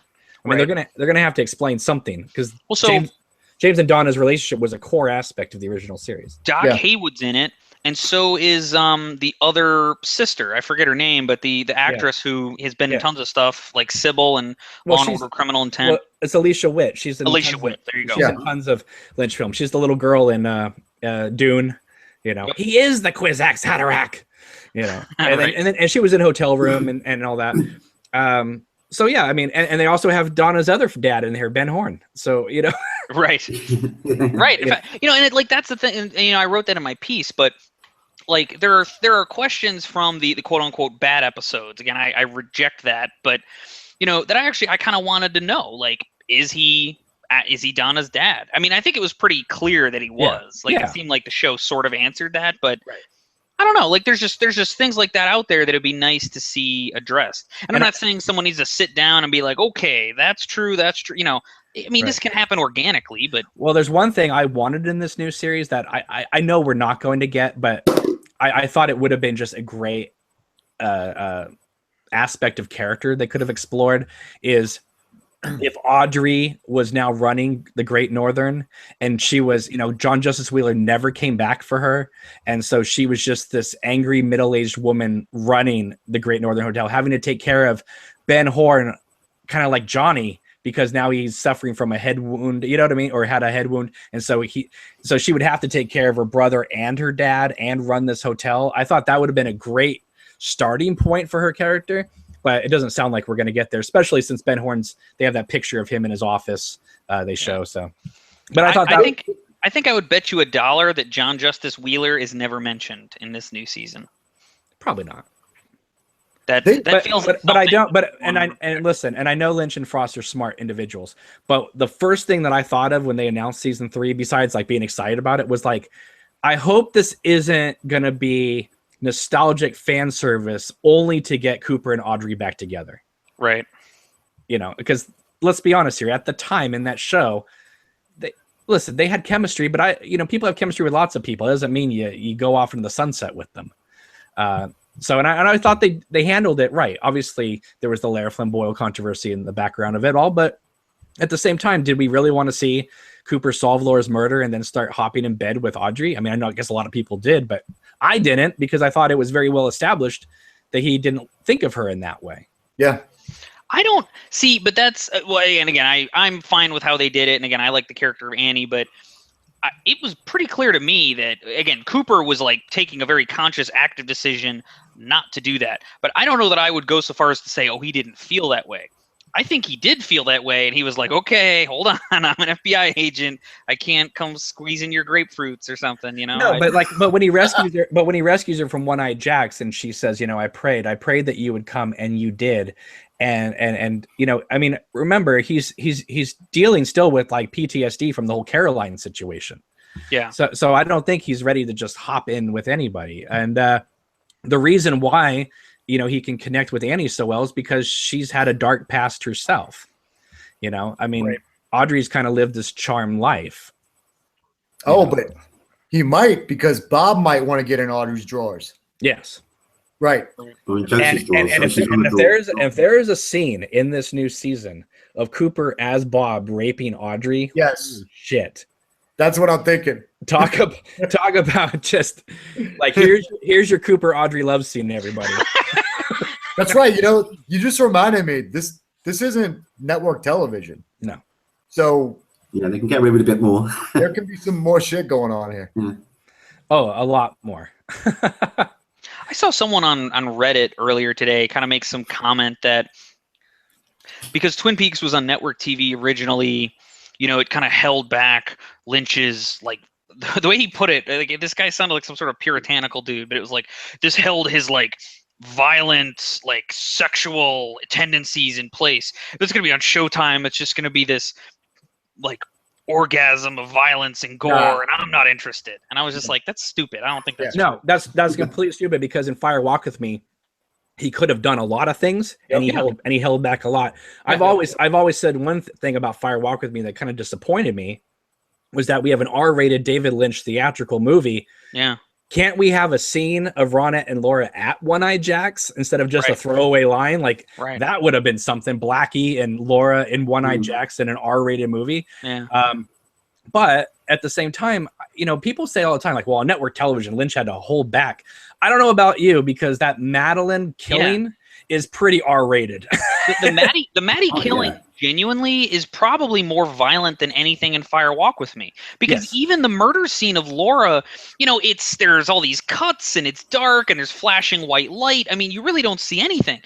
In the TV show, you literally watch him, like, beat the hell out of Maddie, dance around. It's this very disturbing scene. I mean, he's slurping all over her chin. Yeah. He punches out her throat, so she's choking on her own blood. Yeah. Then he slams her head into the picture, and then the moment happens where he pulls out her finger, and we know he's placing the letter, and you just go, "Oh my god!" Yeah. You know, and that whole scene from Cooper meeting the log lady in the sheriff's station, them going to the roadhouse, it's happening again, Madeline's death. One of the longest 15 minutes of television in my life. Yeah. I remember sitting there going, oh my God, like, because they kept promising, you know, tonight's going to be the night that Laura Palmer's murder is solved. And the whole episode's going towards, it's Ben Horn, it's Ben Horn, it's Ben Horn. And then it's not. And even viewers at the time thought that it was Ben Horn who did it, and that Bob had jumped bodies into Leland, right? And so that was the original thing that people, not me, but people were talking about. So that reminds me of and this is very Twin Peaks focused. I don't want to get into Lost, but when it's interesting to me that I can talk to you who were there watching it live as it was happening, because the way you were perceiving the show versus how I perceived the show, because remember, I saw like the pilot and random episodes in college and then went back and watched my way all the way through it. So I had a certain foreknowledge and perception of things that's different from you. But to me, it's similar to like, I remember after season 1 of Lost, when Walt got kidnapped off the boat. Spoiler alerts if you haven't seen it, but there was just all these people like screenshotting things, and there was all this talk of there were clones on the boat, and there's just all this stuff they were talking, and none of it turned out to be true. But it's just that I think that's interesting. It's like, so everyone thought it was Ben Horn, but then it turned out to be Leland. But then people still thought, well, hold on, no, Bob body jumped. I've never heard that before. I think that's really interesting. That there was no internet or social media. This was stuff that was being discussed like in magazines or TV Guide and stuff. This was, right. And I mean, the original theory, I've said this before, but the original theory in season 1 was that Laura had killed Maddie. And took her spot because her life was going such downhill that she took over Maddie. And I thought that was an interesting theory. Obviously, that didn't happen, but that one I've heard. But yeah. That's so. I mean, it's a testament to, as much as I sort of disagree a little bit with like the way Mark Frost has kind of come out hard against like binge watching and whatnot.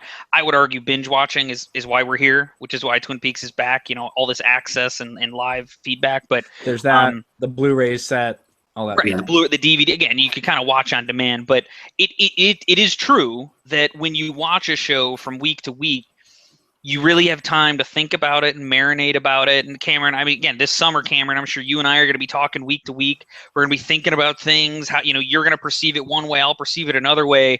And then, ultimately the show the following week will set us straight. But like, that's the fun part. Like I definitely feel like I'm in for the ride. I'm actually kind of dreading September. Like I just want to be in the heart of this. Like, this is going to be a great summer, I think.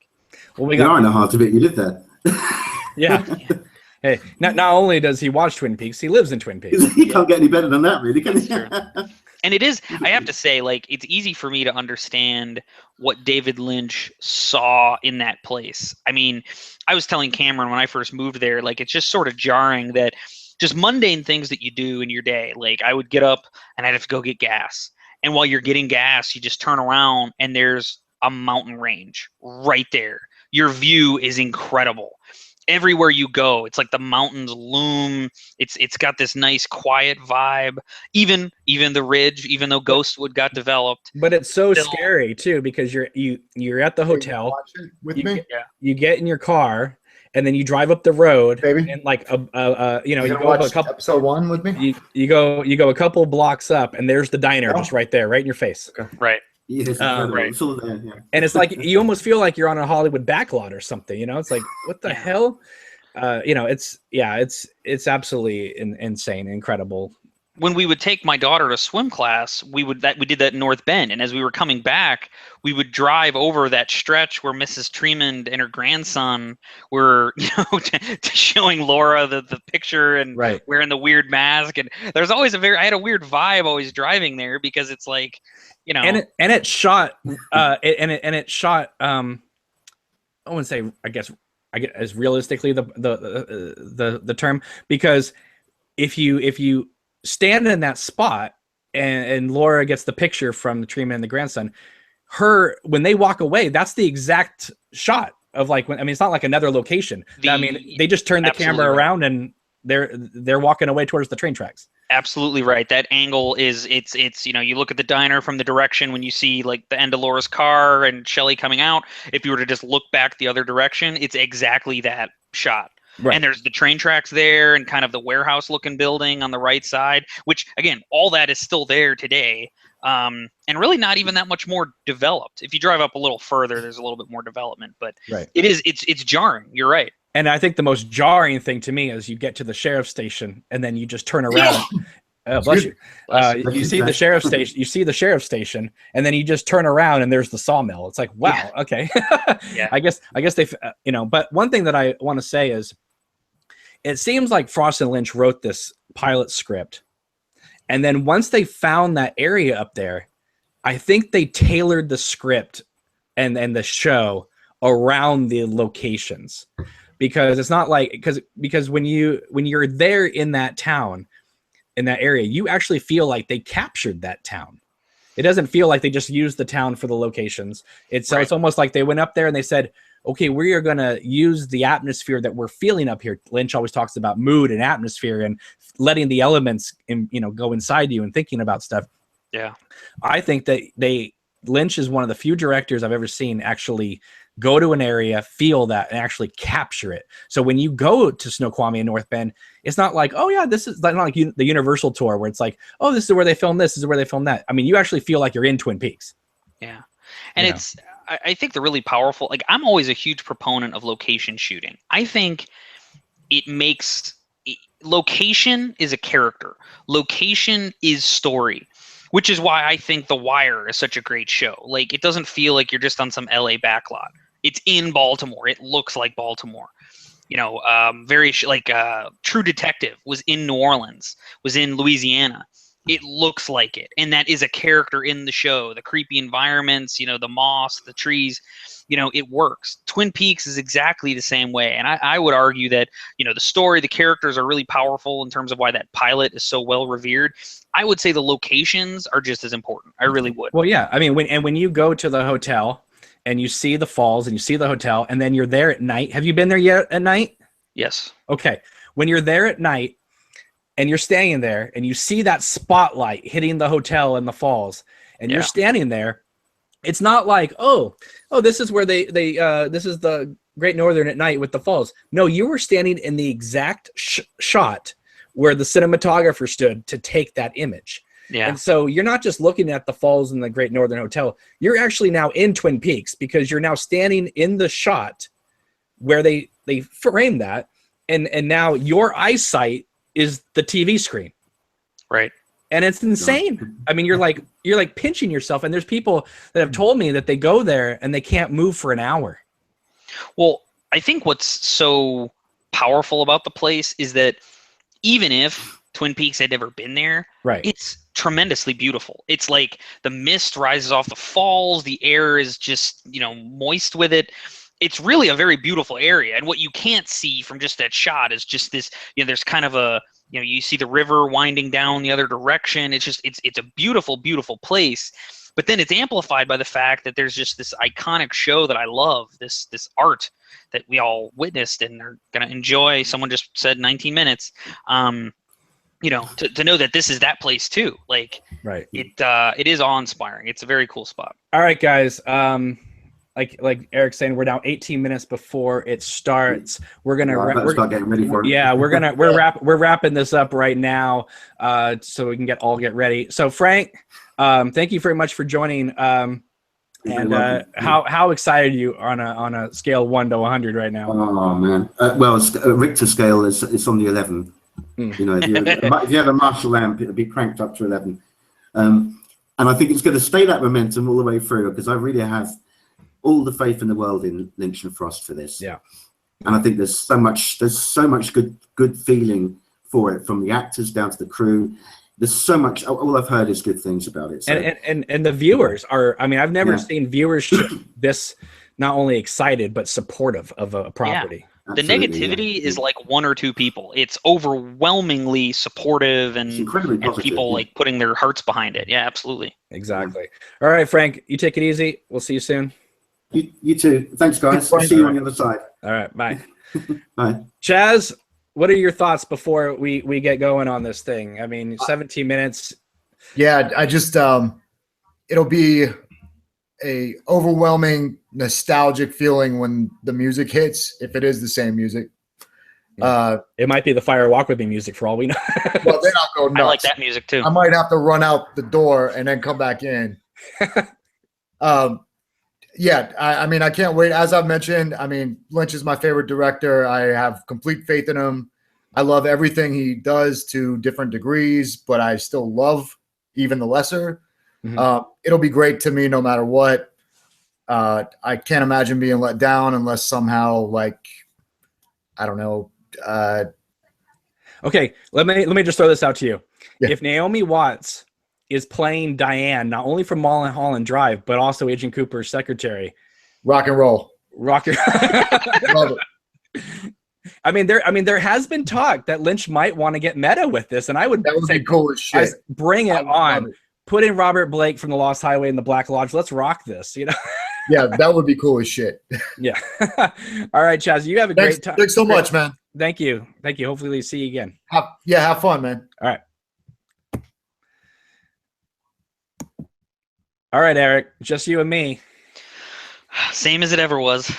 Yep. James was on earlier, and I saw that. I was watching your live stream a little bit earlier. We just, been running around with the kid today. I'm sorry, but I wanted to be here for the end. I know I could make time for this part, and first of all, let me just say, and again, the viewers who are watching, I think there's a lot of people who watch this podcast and have seen Cameron or fans of the channel. I myself have known Cameron for, what is it, 2 years now? Maybe probably a little more than that, something like that. I've never seen you like this. You are like a different person. Like, what do you mean? I think there's just this energy about you, man. It's called NOS. Well, there's perhaps some chemical stuff, but you're giddy. I would use the word giddy to describe you this past week. I mean, well, you know what? It was because we were 7 days out, right? And I thought, it'd be fun to just kind of do a podcast 7 days out, and then I thought it'll be fun to talk about 6 days out, and I thought every night I was going to bring on some new people, and I thought. Then it culminated in that Thursday night when I snapped and read the whole goddamn script of Fire Walk With Me online. But but I thought, hey, Lynch says Fire Walk With Me is important. Let's talk about it. Let's, not forget about the movie, forget about the missing pieces. Let's read the whole script and find out what's going on with this thing. So I thought, I liked. I watched a bunch of that. Yeah, and a lot of people contacted me and said they actually downloaded it as an Audible because they liked my Gordon Cole impersonation. Well, it wasn't just that. Like, I sort of like you would read the script and then you would kind of make like a quick it was almost sort of like a commentary of the script. You would read the script pretty straight, but then you'd note like, now remember, this is, it's funny because like he doesn't actually turn the knob for the radial right here in the movie. He actually did it earlier. And again, that's just a minor point, but right. I enjoyed it. That was a great idea. Yeah, Eric, seriously, I mean, we wouldn't have met if I hadn't done these podcasts. That's true, because I remember, and at this point, I don't even remember what it was. I know that we started talking through Obnoxious and Anonymous, and it might have been a Twin Peaks comment that caught your attention and why we started talking. But I remember we originally started talking about Lost, and I think you were sort of trying to feel me out about like what I was into, and we got talking about Twin Peaks, and I think that pretty much took away the rest of that first conversation we ever had. Right, exactly. We're gonna get off the podcast pretty soon, but we're ending with Orc apparently showing up from the sausage factory. Orc, do you have any last? Woo! Do you have any last words before we go? We're clicking off in a minute or so.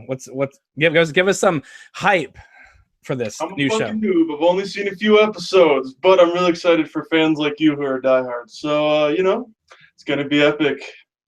That's the last memes I got for you. It's gonna be epic. Oh man, I appreciate. I would have my webcam on, but it doesn't get on top of my standing desk. So I understand. Well, thank you for popping on for a second and saying hi. But good to hear from you, Orc. Yeah, likewise. Yeah. So all right, guys, we're wrapping this up. Well, we're wrapping it up for today. Yeah. This isn't the end of the podcast. And in fact, this is just the beginning, at least for. Well, it is the end because Cameron's going to smash his head into his webcam, and then we'll pick this up in 25 years. Let me tell you something. I am so excited for this new show. There's no way in hell I'm going to take out my lead pipe and just crack my TV in half after watching this episode. So, yeah, this is fantastic. We have 170 people watching live right now. I mean, that's insane. Absolutely insane to have for this us, many. Just a bunch of dopes. Yeah, I mean, we're not John Campea, right? Right. But and the fact that we're talking about Twin Peaks and which for so long has been a niche show. Yeah. That people said, hey, why are you guys talking about that show? That was 25 years ago. Right. And all of a sudden it's coming back and everyone's like, oh, everyone's now talking about Twin Peaks, but I'm so happy that the fans of this podcast know they've stuck with us, Eric. They know that we're honest.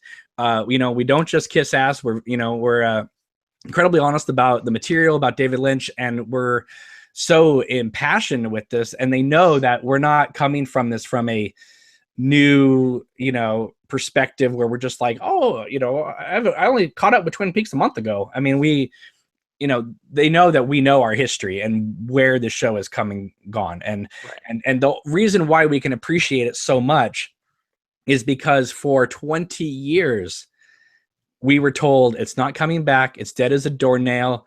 David Lynch, if you asked him a Twin Peaks question, he ignored you. Someone I remember at Berkeley asked him, are we going to ever see Agent Cooper again? And he's like, next question. So, I mean, I've gone through so many dark times. And even though I've loved the Lynch films in between, I always hoped that he would revisit this territory. Never in my wildest dreams that I ever thought that he would revisit this territory on such a vast 18-hour saga we're going to get. And not only that, but we're getting Mark Frost writing it with him. So I know no matter what, the work will be balanced. It'll be like Fox News, fair and balanced. No, I'm kidding. It's not. I love Lynch. I love Fire Walk with Me, but one thing always disappointed me about it is it didn't have that Frost touch to it. It was all Lynch. And then, we got the Frost book and it was all Frost. They're kind of like Lennon and McCartney to me. They're best together when they work together, especially with this material. But anyway, I just want to thank you guys, the fans, for sticking with us, for supporting this channel. Make sure to like this video, subscribe to this channel because there's going to be a lot more. And be sure to share this and let people know about us, let people know about Twin Peaks and David Lynch and Mark Frost, and, tweet to the actors, tweet to the creators, let them know, hey, you should come on camera and show and talk with them. Because I've interviewed other people in the Twin Peaks world and cast. It'd be great to kind of establish a dialogue and communication with everybody going forward. And, it was always my dream that this would become sort of, one of the premier Twin Peaks podcasts. And I'm so happy that so many of you think it's the best one. I bow my head to all of you guys, my bald head to all of you guys. So anyway, all right, Eric, we got to go, man. We got to go. We're starting in 9 minutes. I have to run to the bathroom. I've been sitting here for nearly 4 hours. So thank you guys for watching us. And we're 8 minutes away. Yep.